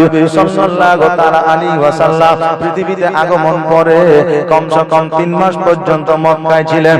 তারপরে আপনার ওই তায়েফবাসীরা আমার নবীজিকে নিয়ে গিয়েছিলেন। আল্লাহর নবী প্রাণের নবী গো, ভুলতে পারি না আমি তোমাকে, দয়ার নবী প্রাণের ছবি গো, ভুলতে পারি না আমি তোমাকে। আল্লাহর নবী দয়া নবী গো, ভুলতে পারি না আমি তোমাকে। আর তুমি আছো মদিনা, আমি আছি বাংলা, না জানি দেখা আমাদের হবে ও কবে। আল্লাহর নবী প্রাণের নবী গো, ভুলতে পারি না আমি তোমাকে। আল্লাহর নবী প্রাণের নবী গো, ভুলতে পারি না আমি তোমাকে। সুবহানাল্লাহ, মাশাআল্লাহ, জাযাকাল্লাহ। আমার মায়েদেরকে বলেছিলাম যে পায়ে মেহেন্দি দেওয়া যাবে কিনা। এখন যদি না বলে টাকা গেলে দেওয়াই বেকার হইলো, বলবে কি বলবে না, হ্যাঁ বেকার হলো, কালকে আর দিবেন। এই মায়েরা, আরো নতুন নতুন মশলা আপনাদেরকে শিখিয়ে দেবো, প্রতিদিন আপনার শুধু টাকা নিয়ে আসবেন। এখন যদি বলে যে হুজুর আপনাকে নিয়ে এসে যে টাকা দিব, আপনার ওয়াজ শুনবো, তা না দিলে কি আর বলবেন না? বলে না, না দিলে বলা যাবে না। কেন?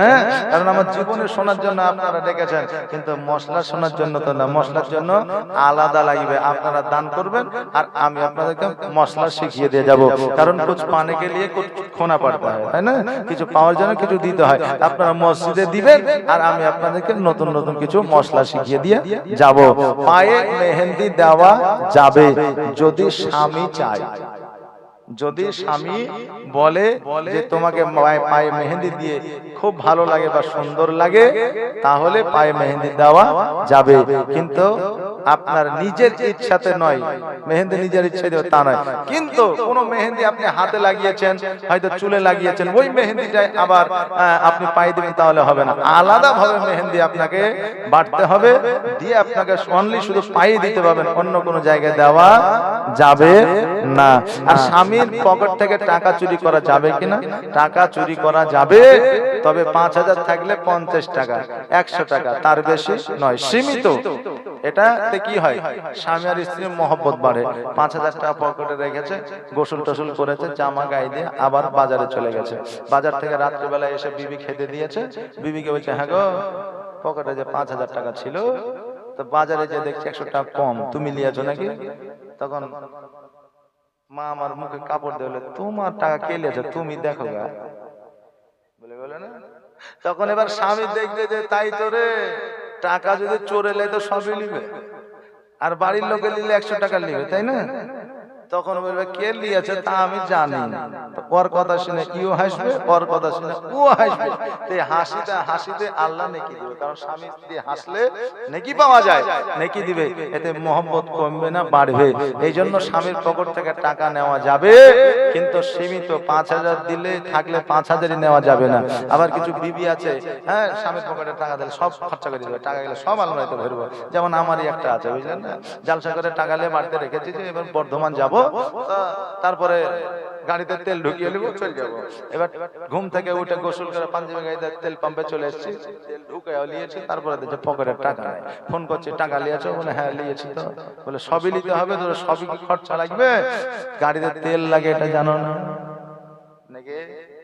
সুবহানাল্লাহ। তো এই জন্য আমি বলবি আমি তো ছাড় পাই না, তাহলে আপনারা কি করে ছাড় পাবেন? হ্যাঁ, স্বামীর পকেট থেকে টাকা সব বিবিরা এলাই, তবে তারা যে খরচ করবে, তারা যে উড়িয়ে দিবে ফুটিয়ে দিবে তার জন্য না, স্বামীর সেবের জন্যই টাকাটা তারা নেয়।